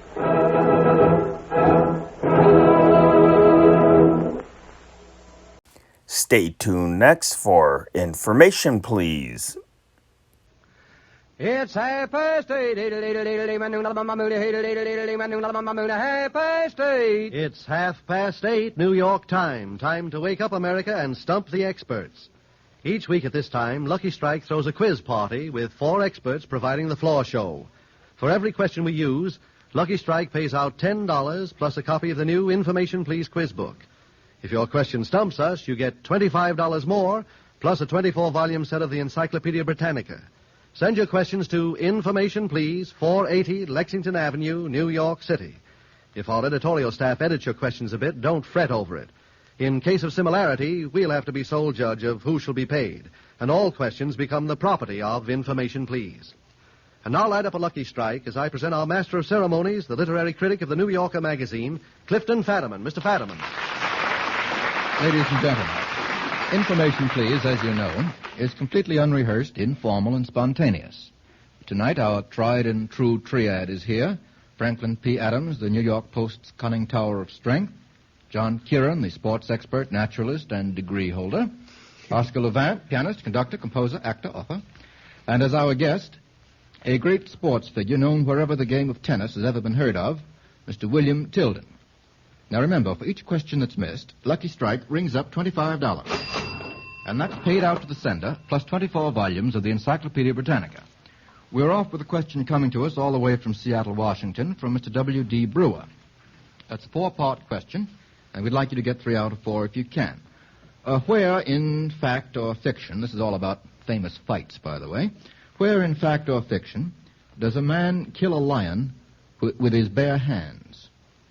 Mr. Kieran. Well, Samson. Samson, yes. Remember what Samson was about to do just after he killed the lion? Get a haircut. No, I think that was a little further along in the story. No, Wasn't he out to slay the Philistines and on the way just as a sort of... Yeah, but he used another weapon on them. Yes. See Jawbone. See Jawbone is right. Well, just to warm himself up, he killed the lion with his bare hands. And you'll find the story of Samson in which book of the Bible? Oh. Which book, Mr. Kieran? Kings. No. Leviticus. No. I don't know. Those are the only 2 books you gentlemen know. Judges. Judges 14, 16. Where, in fact or fiction, gentlemen, does a man subdue a dragon? Mr. Tilden. In the Wagnerian opera. Yes. Who does the subduing? What's his name? That you have me stopped at the moment. I bet Mr. Levant can help us Siegfried. out. Siegfried, yes. Also warming up to meet a girl. Yes, was in a knockdown and drag-on fight. Now, in which man wrestles with a gorilla? I don't know how he comes out in this case. Is that an column or a fact? It's fiction. It's fiction. Before Mr. Brisbane or after? Beg pardon? Before Mr. Brisbane or after? Oh, this is post-Brisbane. Oh. A gorilla? Yeah, gorilla, Mr. Levant. This is up your... I don't want to mention any names. Oh, that's got you stumped, has it? It's Bob Hope in the motion picture The Road to Zanzibar. Apparently wrestles with a gorilla. That's Remember right. it now? Yeah. Who wins, Mr. Levant? Paramount had the gorilla wins. The gorilla wins. Retaining its superiority over man. Good enough. Where did a man subdue 2 bears? This is the 4th and last. Subdue 2 bears. Is that little fairy tale about the one dressed up as a wolf? Or the blow your house down, all those things? I think you got a couple of fairy tales mixed up. There are 3 bears. 3 bears, and they have porridge. I never knew what happened to them after. No. How about it? Mr. Adams? Never heard of it. Yes, you did. Mr. Kieran? 2 bears? 2 bears. The Chicago Bears. No. The football team. No. Mr. Levant? Joe Louis beat Buddy and Max Bear. No? No? Yes. All right, Touché. don't like that one. That gives us 3 out of 4. A play on words. Yes, so to speak. Just as good as some of those you make, Mr. F.P.A. I wouldn't say that. No, it's up to me to say it. Now, how about the next one from Mary D. Mayer of Mount Vernon, New York? Get 2 out of 3 if you can. This is a question about the opera.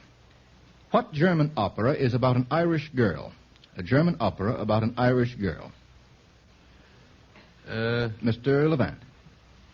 How about Tristan's in Cornwall? Yes. Who's the girl? He's older. He's older, yes. She's Irish, something that we don't often think of. Cornwall is not Edward Island. Where? Cornwall is the southwest. She's sort of border Gaelic, of isn't England. she? No? I believe... Is not what? Which is it, Mr. Levant? Is she? I said Cornwall. I don't know where Cornwall is. I never hear from Cornwall's in England. She might have had a little Irish blood in her. How about this one? What French opera is about a German girl? A French opera about a German girl, Mr. Tilden. I would suggest that would be Marguerite and Faust. Yes, that would be quite right, Mr. Tilden. I like the formal response. That's very nice. Not quite that degree of formality. Well, the only reason is I'm just trying to be sure that I happen to be right for once in my life. Oh, you're right as rain. What Italian opera is about an American girl? An Italian opera, Mr. Adams, was that your hand? Yeah. One about a gal in Japan. No, I think not. The girl of the Golden... Well, isn't that a Japanese girl? The Girl of the Golden West. Girl of the Golden West. By whom, Mr. Velasco. Puccini wrote the music. Puccini, that's right. Well, that gives us at least 2 out of 3 and sends us on to one from F.O. Cook of Drake, Colorado. Again, a 2 out of 3 question. I'm going to give you 2 members of a famous literary triangle. And all you have to do is give me the third angle. The first set is George and Amelia. George and Amelia. 2 parts of a literary triangle. The third angle is George and Amelia. The names mean anything to you gentlemen? Sedley. At a boy, Mr. Adams. Go right ahead. Don't know the other one. Oh, yes, you do. What did he say? I didn't Or hear. something. George and Amelia and Becky. Becky Sharp. Becky Sharp is the third angle in... Very good. Well, if you just trust yourself instead of wearing those water wings, Mr. Adams, you get along all right. From Thackeray's Vanity Fair.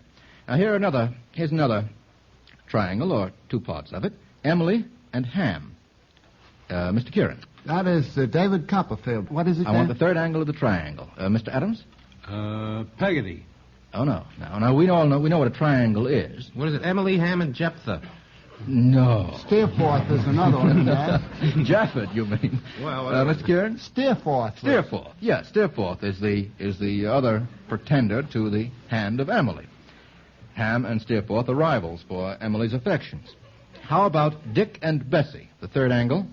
Oh. Dick and Bessie, Mr. That makes you think of Tobacco Road, is that right? What one? Bessie's in Tobacco Road. Yes, I don't think the other member They is. could have gotten a dick around there. Oh, I'm sorry.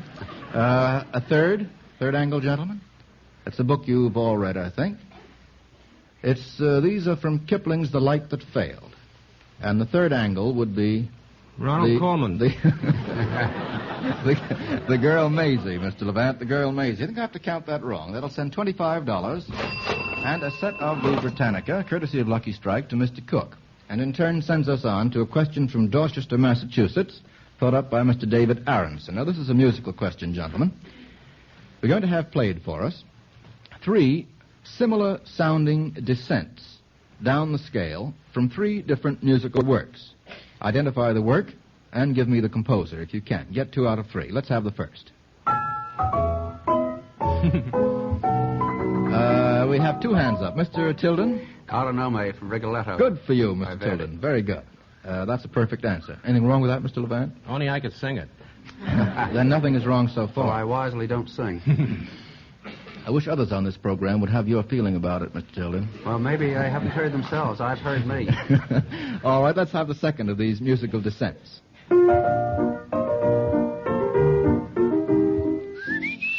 Only 1 hand, I think. Mr. Levant. I didn't sing it. I whistled it. That's Tales of Vienna Woods. Yes. By? Johann Strauss. Okay. And the third and last.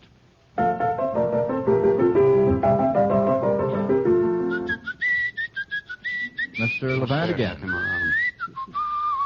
Beethoven, the Scherzo. 7th Symphony. 7th Symphony, that's right. That gives us 3 out of 3. Thank you, Mr. Levant and Mr. Tilden. And very good, I think. Very good going. How about this one from Mrs. Alda Makarov of Wayne, Pennsylvania? This is very easy, I think. I'm going to ask you to get all on it, if you don't mind. Name a character of literature or the theater or the movies who disguised himself in women's clothing and impersonated the following. In the first case, he disguised himself and impersonated an aunt. Mr. Tilden. Charlie's aunt. Who is the character who does the disguising, who hides himself behind The woman's skirt, so to central speak. character of the story. The name I've forgotten. Ah, Friend that's of- it. That's yes. it. I would have forgotten it myself. But I haven't hadn't the been on slightest card idea here. what the name of the Any character idea? Mr. Adams, you're an old Charlie's Aunt man. Never saw it. It's a woman from Brazil, man from Brazil, where the nuts come from. Well, that's one of the lines from the play. The name of the character is Lord Fancourt Babberley. But I think I'll give you credit, Mr. Tilden, for knowing the origin of the disguise. Now, how about this one? A man, the character, who disguises himself as his own sister. Mr. Levant. Love Crazy. In Love Crazy. Who does the disguise? William Powell. Why? He's supposed to be insane, and he wants to get back to his wife, and... That's a non sequitur. I must Pardon? remind you. But he means. Well, sometimes it works that way. And he gets back dressed up as his own sister, and there's a striking resemblance. Yeah, very good. He actually doesn't Even have the mustache. Actually, the sister is imaginary, Mr. Levant. Isn't that right? The sister doesn't exist? No, there is no sister. There is no sister. The Mr. story Tilden. doesn't Thanks. exist, as far as that's concerned. How about this one? A character who disguises himself as a grandmother. Mr. Kieran. The Wolf. Yeah. And Little Red Riding. Little Red Riding Hood. Yes, quite right. Well, that gives us 3 out of 3. I knew you'd get them all. How about this one from Ina Bent of this city?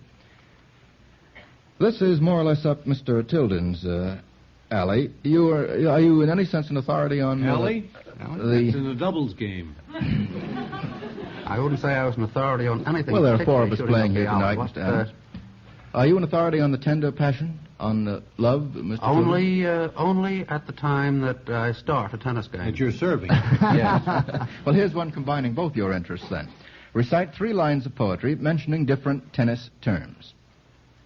I have a wide choice. Any tennis term at all, included in a line of poetry. Mr. Adams, want to start us off? My lines are cast in pleasant places.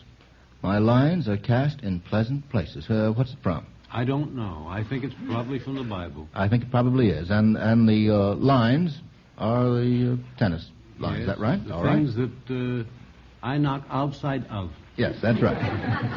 Mr. Tilden, did you have one?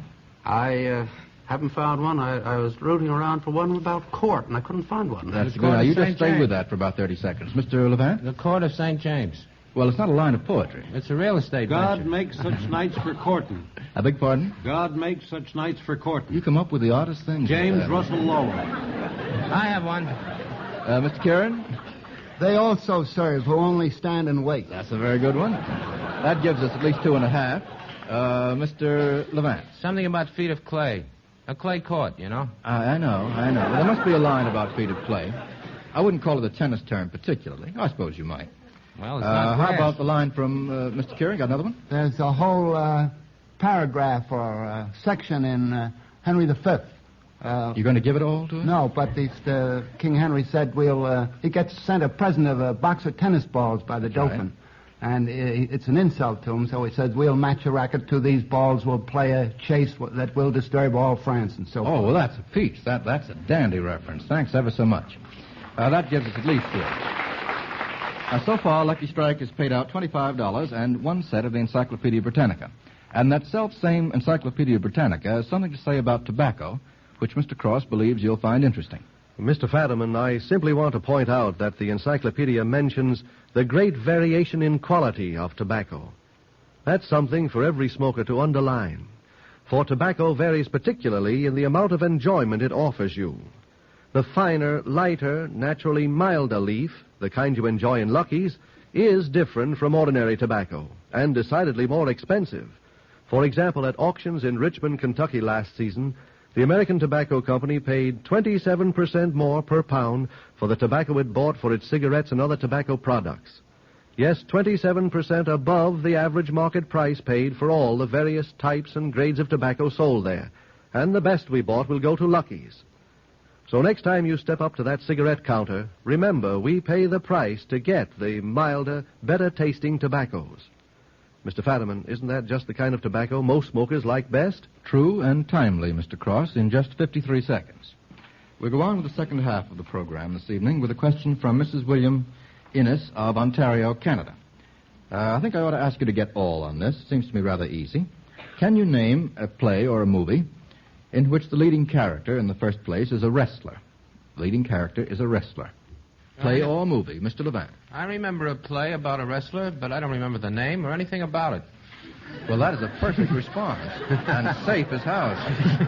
Now, what do you expect me to do on that? Mark you 100%? Well, what can I do? It doesn't come back to me. I'm sure you know the answers, matter Chief of fact. character? Well, one of the leading characters. As you like it. As you like it, Mr. Adams. Yes. Wouldn't you say that, Mr. Kieran? There was a wrestler in... I wouldn't say it. I mean, first thing I thought, but he's not a leading character. Well, he is a character in it. That's true. Perhaps I should recast my sentence and simply say a character. I know one. Mr. Levant. There's a wrestling match in Of Thee I Sing. I don't know. Never saw it. They say, I'd rather be right. They say something about the Wagner Act, and then the Wagner Act comes out and wrestles. You make it all clear. Mr. Tilden? There's a fake wrestling scene also in Men of Boys Town and Mickey Rooney. Don't know that either. Yeah. All right, that gives us three answers. Now, how about a play or movie in which one of the characters, I think in this case the leading character, is a baseball player? Mr. Kieran? Elmer the Great. Elmer the Great. There were 4 hands on that, by the way. Any objections to Elmer the Great? Any other? There was any other? Mr. Slide, Levant? Kelly Slide, but that was a picture. It was a picture? I don't know. It was a picture. If it's a picture, it's all right. I said a movie. If there was a movie made of it, that's okay. Yeah, there was a fella in there who was very good. He can't come back to me either. William Haynes. Gee, you've got a memory full of loopholes this evening. Name a play or movie in which the leading character is a prize fighter. Mr. Tilden. Golden Boy. Golden Boy. Had 4 hands on that, too. Mr. Levant? Ringside, prize fighter and a lady. Right. And also the one Mr. Tunney always mentions. Cashel Byron's Profession. That's a novel. I don't know that it was ever dramatized. And also all of the Leather Pusher series. Yes? Did they reach the screen? Oh, yes. Okay. Well, there was one by Francis Wallace. What was that? Kid Galahad. That's right. Okay. More answers than we need. Gentlemen, we have a plethora of prize fighters this evening. How about this one from Miss Alice Treadwell of New Milford, Connecticut? Getting close to home, Mr. Adams. In the following quotations, who is he and who is she? You get 2 out of 3 on this. Here's the first quotation. The nobler nature within him stirred to life at that woman's deed and word. Who is he and who is she, Mr. Adams? She is Maud Muller and he is the judge. No. Same general period. And I think the same author, but not the right answer. The nobler nature within him stirred to life at that woman's deed and word. Barbara Fritchie and Stonewall Jackson. That's right. I apologize. Oh, no offense at all, Mr. Adams. Do you mind if I count you wrong, though? I mind. Mr. Kieran had his hand up that second time, too, and I'm sure had the right answer the second time. Now, how about this one? Would you know how first he met her? She was cutting bread and butter. Now, Mr. Adams? That would be Charlotte and Werther. That's Charlotte and Werther. What were you going to say, Mr. Kieran? I was going to say that, and Charlotte, like a well-conducted girl, went on cutting bread and butter after the murder. Right. Like a well-conducted person. Mr. Kieran, who wrote the rhyme? Gosh, I don't know. Thackeray. Thackeray, Mr. Adams. Thank you very much. And just to make everything clear, who is Werther and who is Charlotte? That doesn't appear in the question. They are the... That's pretty canny. Mr. Kieran? Well, they are the hero and heroine of the sorrows of Werther. Yes, and Werther is popularly supposed to be a representation of whom? Goethe. Goethe? Goethe, yes. It was more or less autobiographical. How about this one? We have to get it right. She loved me for the dangers I had passed, and I loved her that she did pity them. Mr. Kieran? That is Othello, or the Moor of Venice. And Desdemona was the she. That's right, smack on the nose, Mr. Kieran. Thank you very much. That gives us 2 out of 3. Now, how about this one? From F.E. Gallagher, Sr. of Detroit. Get 2 out of 3 again. It's a baseball question. What position did Hans Wagner play before he became a shortstop? We have 2 hands. Mr. Levant. Outfield. What one? Outfield or pitcher? Right field. Outfield. Yeah. What position did Frank Chance play before he became a first baseman? I know that. You know that one, Mr. Levant? Catcher. Yeah. Also played right field, apparently. Well, when they play right field, they got feet like mine. What position did Roger Bresnahan play before he became a catcher?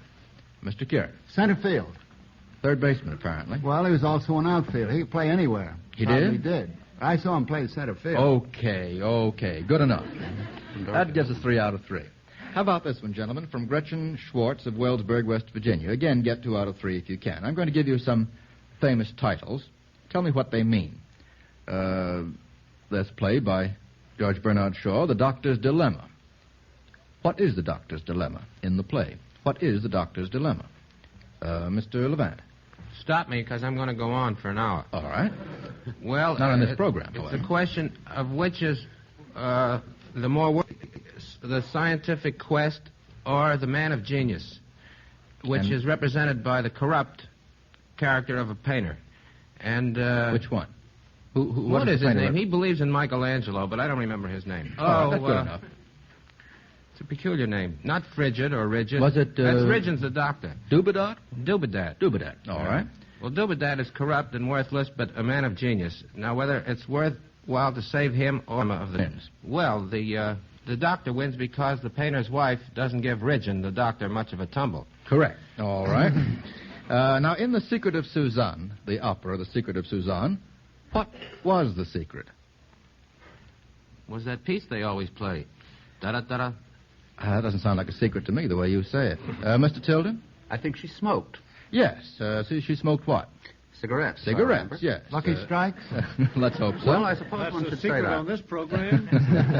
Yes, that was The Secret of Suzanne, that she smoked cigarettes. Who wrote the opera, Mr. Tilden, remember? Wolf Ferrari. Wolf Ferrari, very good.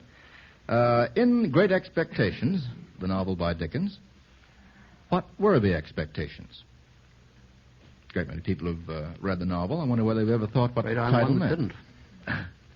Any luck on that, Mr. Kieran? Remember it? I think it was getting money left. Wealth and education. Yes, that's right, Mr. Kieran and Mr. Adams. The expectation of inheriting great wealth. The hero Pip always expected to inherit wealth from the eccentric old lady.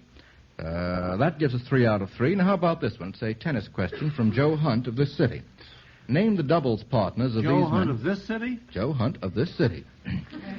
Not the guy you know I'm thinking him? about. Name the doubles partners of these men comprising a winning team in the United States Championships, men's doubles. In other words, name the other partner. In the first case, Von Kram. Partner? Mr. Tilden. Hannah Henkel. Henkel is right. What year did they win? 38, I think. 37 it was. 37 to 38. I was abroad. I can't swear to it. Well, 38's near enough. Henkel is correct. Now, how about Quist? Quist? Mr. Levant. I'd rather if Mr. Tilden wants it. So would I. Go ahead, Mr. Tilden. Mr. Tilden. Well, I would name Bromwich with Quist. That would be quite correct. I would have been wrong, incidentally. I would have said Crawford. I had a feeling that you would have been wrong. But what... Still, even it's better to have incorrect names recurring to you than none at all, Mr. Levant. What year did Bromwich and Quist win? Ted Schroeder. What year? Last year. That was last year. They're yes, the present holders. 3 out of 3. Thank you very much, Mr. Tilden. How about this one from Jane Morey of Chevy Chase, Maryland? It's a one-part question. What have the following in common? And listen to these names carefully. I pass this way but once, gentlemen. Kala Nag, Moti Gudge, Malaki, and Hathi, Hathi. I think I may be mispronouncing all of those names, with any luck. Moti Gudge, Kala Nag, Malaki, and Hathi. How do you spell Hathi? Hathi. I said that before. Want me to spell it again? No, I get better and better as easier. I spell it.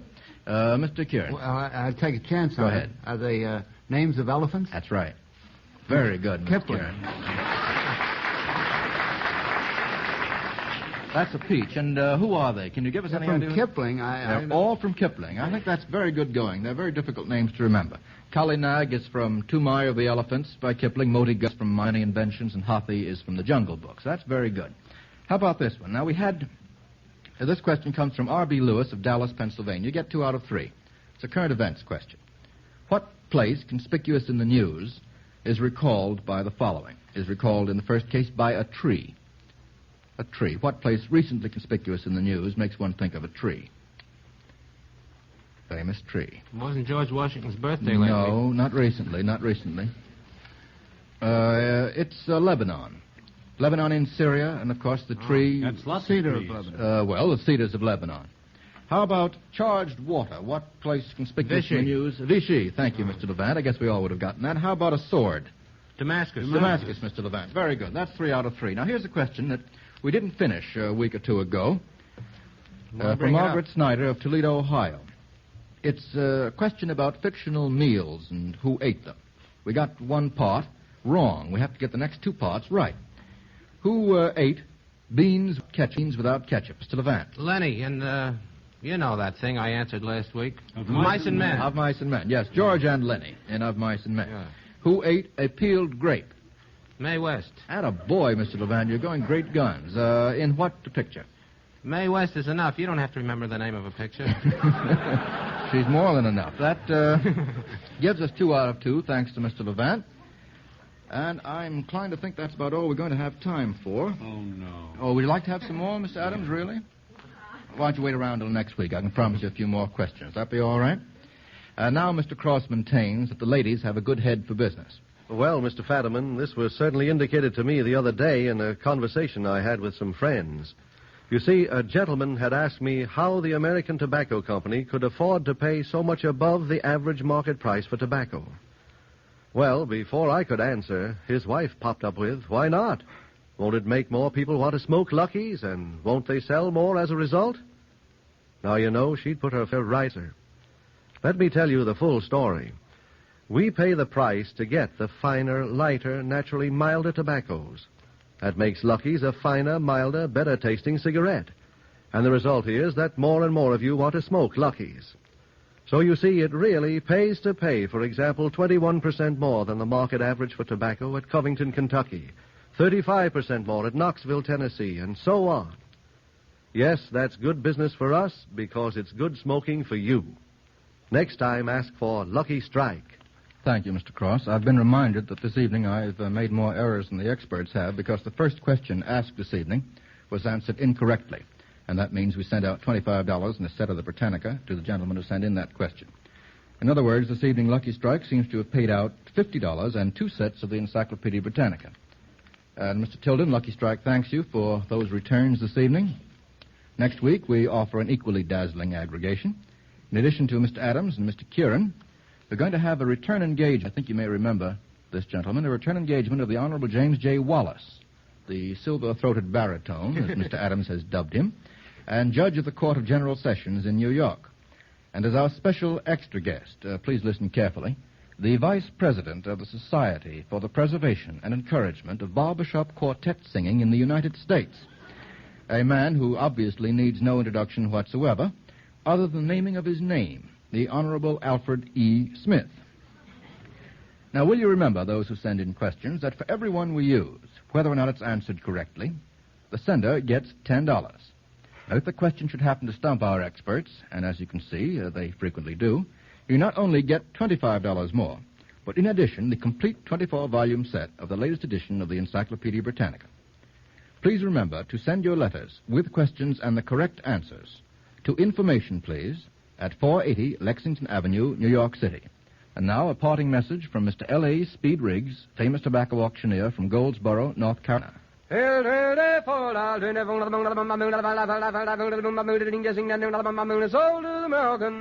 that chant, ladies and gentlemen, is just another way of saying that if you haven't tried a Lucky lately, you don't know what you're missing. By the way, if you're going visiting this weekend, we suggest that you bring your host or hostess a carton of Luckies. It's sure to make a hit. Remember, with independent tobacco experts, with men who know tobacco best, it's Lucky's 2-to-1. This is the National Broadcasting Company. Stay tuned next for This is Wichita. Hello, world. This is Wichita.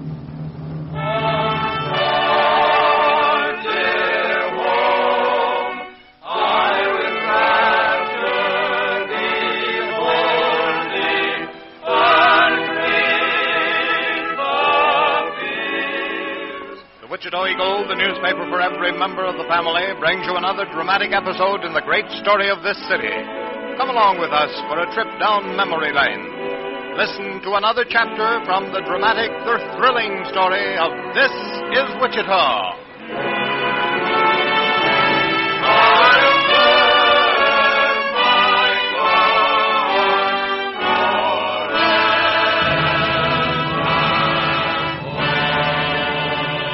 The Eagle Concert Orchestra, under the baton of Russell Lowe, opens our show tonight with a concert arrangement of Intermezzo by Provost.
Before we raise the curtain on tonight's story of early Wichita pioneers, we want to remind all newcomers to this city that the Wichita Eagle is giving all the assistance it can to help you find homes and lodging.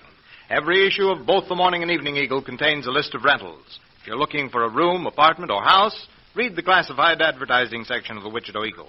Then, if you don't find exactly what you want, go to the Eagle office and ask for the classified rental information department. The Wichita Eagle, in cooperation with members of the Wichita Real Estate Board, will assist you in solving your rental problem.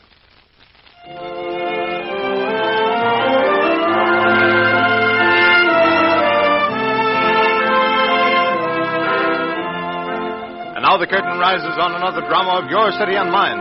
Tonight's play is based on the article which recently appeared in the Wichita Eagle.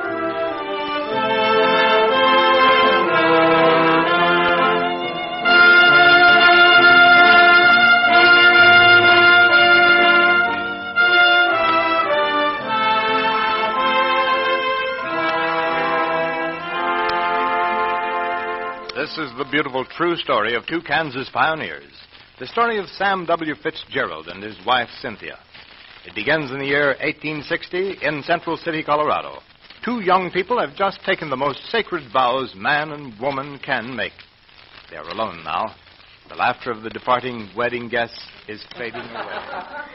Morning, bride!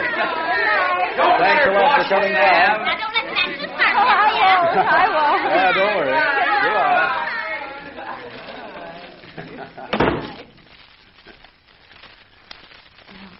Sam, my husband. Oh, Cynthia, my own adorable wife. And to have. And to hold. In sickness and in health. For richer or poorer. Heavens knows I couldn't be much poorer. For better or for worse. For better or worse. I couldn't be any worse. Oh, Sam, I love you. I love you, Cynthia. Till death do us part. Oh, Sam, don't say that. Nothing will ever part us. Nothing. Not even death. Oh, Cynthia. Hold me closer, Sam. We've a long, beautiful life together, and I don't want to lose a minute of it. Oh, Cynthia, darling. Sam. Cynthia, I'm going to spend my whole life just making you happy. But I'm already happy. No, you're going to have nice things. I'll get them for you. A big home, a mansion, fine carriages. A big home? Uh-huh. A grand mansion? Uh-huh. Fine carriages? Yes, I'll get them for you. I'll get everything you don't have. No, darling. We're starting with so little, but... No. What? Don't say we're starting with so little. We're starting with so much. Our love. It's not a little thing, my dear husband. But I want to give you all the fine things. All we'll the things find together, Sam, together. Yes, that's right. Together. And that's what we must fight for. To be together always, always. Nothing must ever part us. Nothing. It won't, darling. It won't.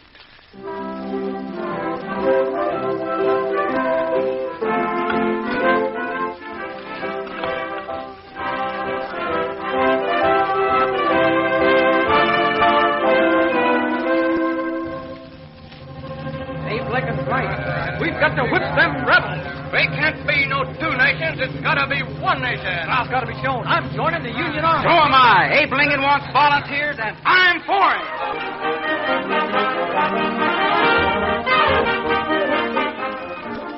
Oh, Cynthia, you gotta understand. You just gotta understand. This is something I've got to do. Oh, Sam, it means you'll be gone. We won't be together. Oh, Sam. It won't last, Cynthia. We'll show them what's what, and then it'll all be over. Oh, Sam, I'm trying to believe it's all right. Oh, come on. Where's that spunk, that spirit? Other women can cry, but not you, Cynthia. Other women can cry because they think their husbands aren't coming back. But you know I am. Look at Cynthia. Tell me you know I'm coming back. Know that. Yes, Sam, I know you're coming back. That's the brave girl. Sure. I'm all right. Yeah, sure? Sure. Yeah. I'm all right now. Honest. That's it. I know you're coming back. I know it. I know it. I know it. Sure I am. I got it. Didn't I promise you a home of your own, a mansion, the finest mansion in all the world? That's right, you did. Yeah, you think I'm going to let you down? You better not. I'll build that house. You'll see. Sure you will. So hurry up, hon. Get this pesky war over with and come back to me. Come back to me. You've got work to do.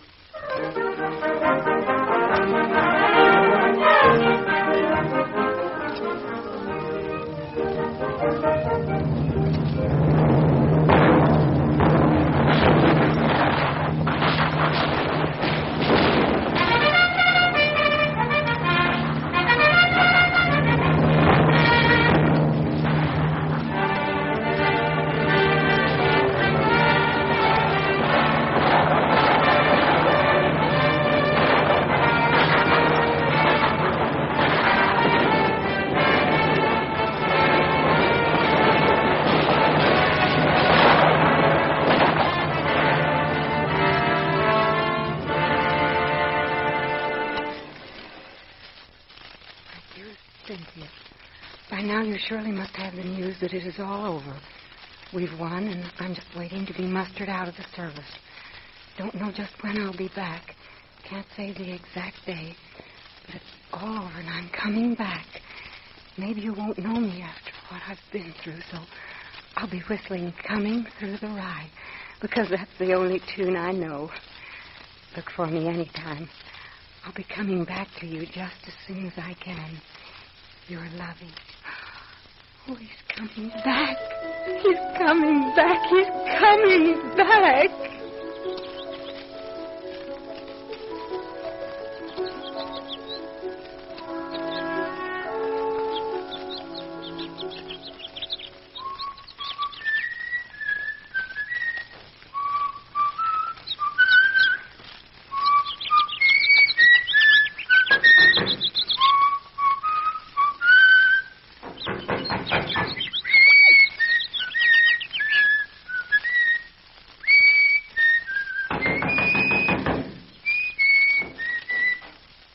Hello. Remember me? Sam. Sam, my darling. I'm back, sweetheart. Could you use a good man who'd build a mansion for you? Sam, you're back. We're together again. Together again.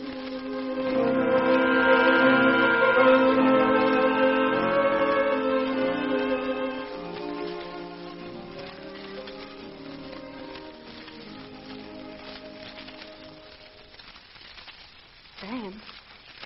What? You're not happy, are you? No, I'm not. No, Cynthia. It's been 3 years since the war ended, and I've gotten nowhere. I haven't done anything for it. Oh, don't say that, Sam. I've got to. Look, we've been here in Leavenworth for 3 years. 3 years I've been running the river ferry, and we've nothing to show for it. No, Cynthia, I know what you want. A real home and some land that you can call your own. And I'm going to get it for you. You mean you're planning on going away? Yes. I'm going to push on down the river. There's a place called Wichita. There's plenty of land there. A fella can go there and clear some of it and build a house. And, oh, Cynthia, I just got to do it. I got to do it for you. All right, Sam. If that's what you want. It's what I want for you. I'll find some land and build a house, and when it's all built, I'll send for you. Oh, no, you won't. Listen, Sam. You'll find that land and then send for me. I'm coming to help build that home.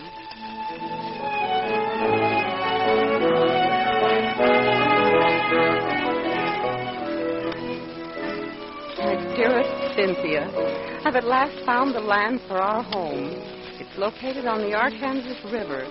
There's a small settlement here called Wichita. The soil is rich, and I believe we can make it here. I'm digging a little dugout now, and I'll start splitting rails tomorrow to make our home. Our first home.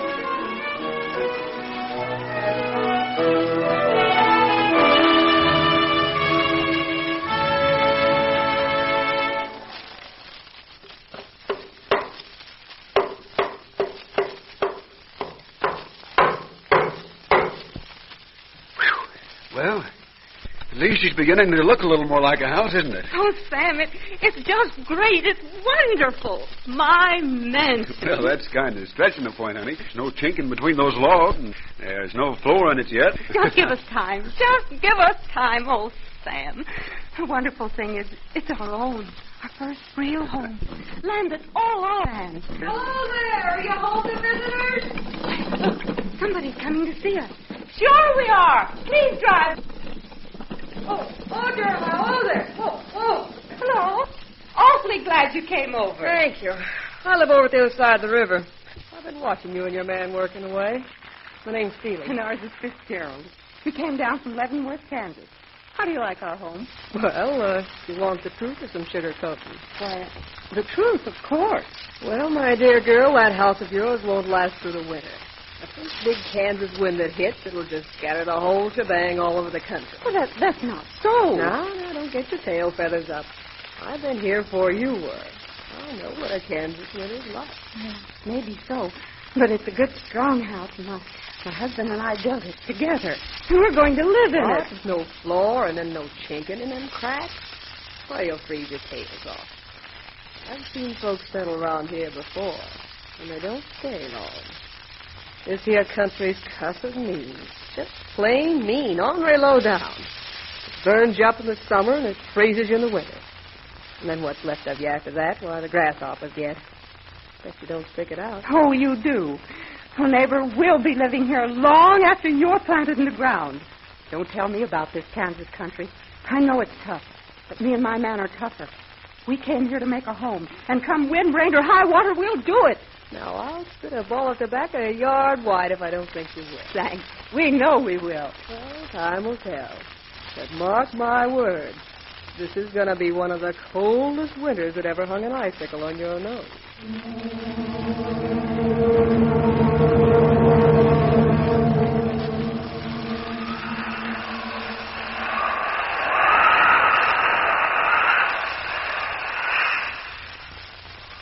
We can't quit this country, huh? Well, we'll show them. We'll... Cynthia, we can't stay here in this house. She was right. It wasn't ready for winter. Oh, yes, we can. We'll... Cynthia, no. We're going to have to hold in into the dugout. Look at the way the wind's blowing in through those cracks. This blizzard's getting worse, too. But Sam, I know. Yes, I know, but I can't let you do it. Come on, Cynthia. We'll be much warmer in the dugout. When spring comes, well, maybe we can find some way to fix this house. Maybe. Oh, Sam, there's no maybe about it. We will find a way. But we've got to get some money before we can do that. Oh, we'll get it. I'll get a saw and a decent roof. And those cracks filled in. I'll bet the wind won't run us in the dugout next winter. Oh, if it were only spring now.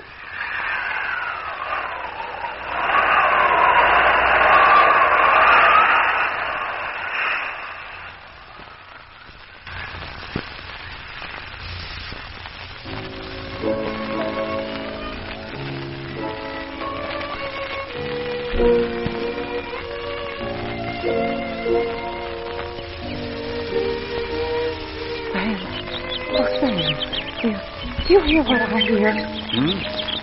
What? Listen. Birds. Springtime. It's here. It's come at last. Oh, Sam, the winter's over. And now we can start building right. We can... What's the matter, Sam? Why are you looking that way? Oh, Cynthia, don't you see? We haven't got anything. It's going to take money to do what we want. Money to buy lumber. We'll get it. If that's what it takes, we'll get it. But where? How? You don't seem to realize how unsettled, how barren this country Now, is. listen, Sam. All I know is that we've got some wonderful land, and we've got our home started, and whatever it takes to keep all this, we'll get. Hello there. You folks still around? You bet your life we are. How are you, Mrs. Seeley? Oh, right there to middling and sort of in between. Well, I see you stuck it through the winter. That's right. And we'll stick it through a lot of more winters, Now too. you're talking, Miss Fitzgerald. If this country gets some more like you, it'll be something yet. You know, I was over talking to some folks that settled here last year. The woman there was right down discouraged. Well, I can sympathize with her, but I'm not going to let it lick me. Good for you. And if I can help You can. We need some money. We need to buy some regular lumber, and we... Money? Land's sake, child. You just as well ask for a drink of water in Hades. Money? Why, the folks around here don't know what it is. You see? What did I tell you, Cynthia? But surely we... Lordy, honey. Most of the folks that come here are as poor as church mice. They never had nothing, and 9 out of 10 of them never will. Mrs. Seeley, why do you like to paint this country as black as you can? Well, I'm not one to go saying things as grand when they ain't. There's a lot that's discouraging here. These here young folks I was talking to today, they pointed out something I've known. The woman said there was nothing to do but just sit and work for a bare living. No fun, no nice parties, no place much to go. Parties? Yeah, you know, dancing and sociable gatherings. Dancing? A grand ball, lots of people. Oh, Sam, do you remember some of the balls we used to go to? Yeah, in Central City, and in Leavenworth. And they've never had one here. Not to my knowledge. Well, Mrs. Seeley, they're going to have What? one. This little town's going to have its first ball. There'll be dancing and supper and ice cream. Sakes alive, who's going to do that? Who? Why, neighbor, you're looking at the best little dance getter-upper you ever saw. Theo, we haven't even got enough money for a roof over our heads, and you talk about giving a ball. Giving a ball? Oh, don't be silly, darling. I'm going to charge for it. Say, by golly, did you hear about that public dance they're going to have? You mean a regular dance? Yeah, and supper and ice cream. Some woman by the name of Fitzgerald's a throwing it. She's selling tickets right now. Count me in. How much is it going to cost? $1.50 apiece. Eat your fill and dance your fling. Come as you are and leave when you want to, by heck. A dance? They're going to have a dance, a public dance. Oh, isn't it wonderful? A public dance. Music and fun. Lord bless the woman that thought that up.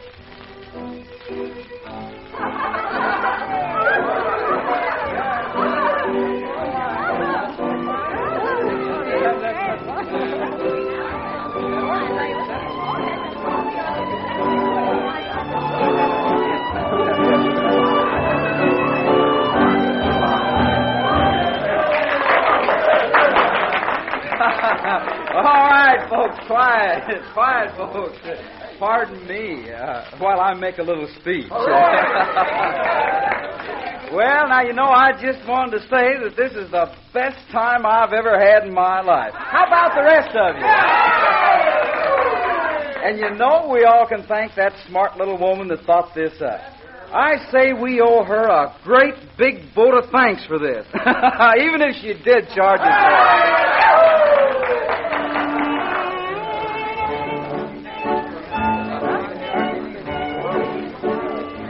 Pardon me, but are you Mrs. Cynthia Fitzgerald?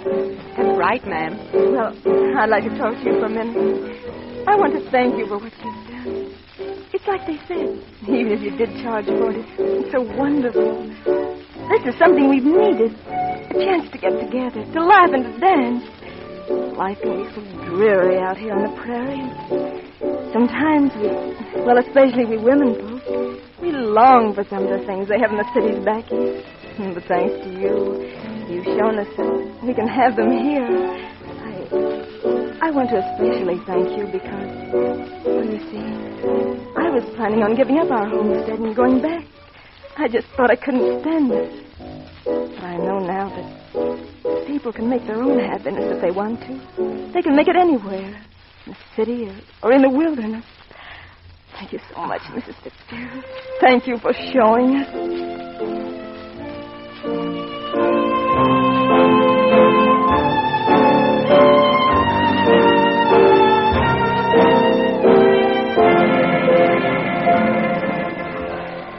43, 44, 45, 46, 47, 48. Oh, no, 47. Botheration. Somebody passed off a Confederate bill on me. Sure did.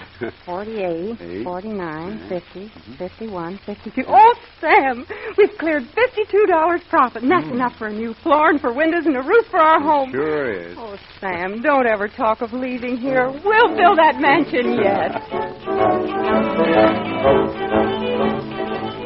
The years pass swiftly by, rich, full years for Sam and Cynthia, but years of hard work. By 1882, the Fitzgeralds have over 120 acres of land under cultivation. The little cow town of Wichita is growing gradually larger. Nothing daunted Cynthia until Mrs. Fitzgerald. Yes, Doctor. How is he? He will get well, won't he? I wish I could say that truthfully. But... Oh, no. He's got to get well. Well, let me see him. I'll talk to him. He won't leave me.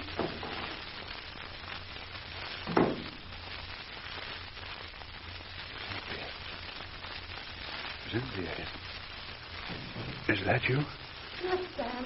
I'm here. Oh, Sam, you just got to get well. I'll figure some way. I'll figure this out. I'm afraid you can't, dearest. Not this time. Oh, bosh. You said that before, but I've always figured a way. And I will this time. I will, Sam.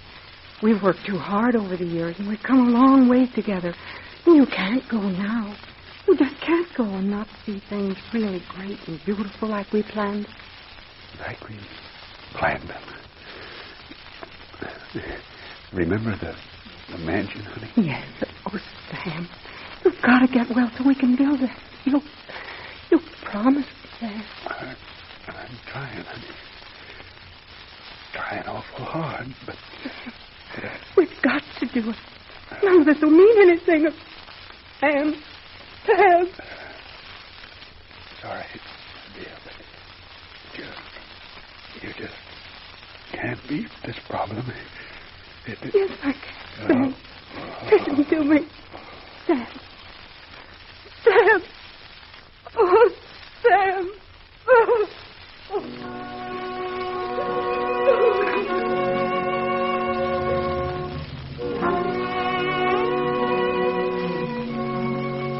In the year 1884, a large house was built by Cynthia Fitzgerald. The boom was coming on. Wichita was stretching like a young giant, feeling the first pangs of growing pains. More people, more land. In less than 20 years, Cynthia had seen a region so raw it was not even counted countryside. Evolved into city property. A wealthy lady, she stands before the grave of her husband. And we're quite sure he hears her words. We built the mansion, Sam. That little old log house finally turned into a big mansion. There are lots of houses on the old homestead, Sam. The town's moving all over it. Someday there won't be any farmland there. But we built the mansion, Sam. We built it, didn't we?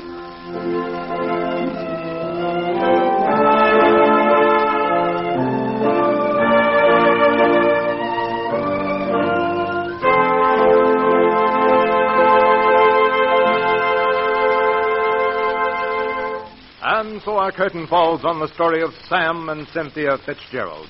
Come wind, rain, and high water, they stuck to their land and saw a city grow up through the waving grass of the Kansas prairie.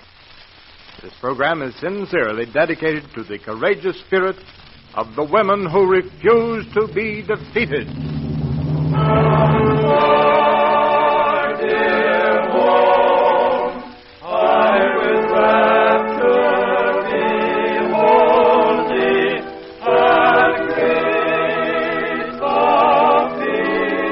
Every Friday evening, the Wichita Eagle brings you a dramatization of one of its many stories. And every morning and evening, the Eagle brings you the latest news of the world. Subscribe to the paper that is first in news, first in sports, first in comics and features, and the home of the finest serial stories. 20 cents per week brings you the Morning and Evening Eagle and the huge Sunday edition. This is Vernon Reed inviting you to listen again next Sunday evening to another story of your city and mine. This is Wichita.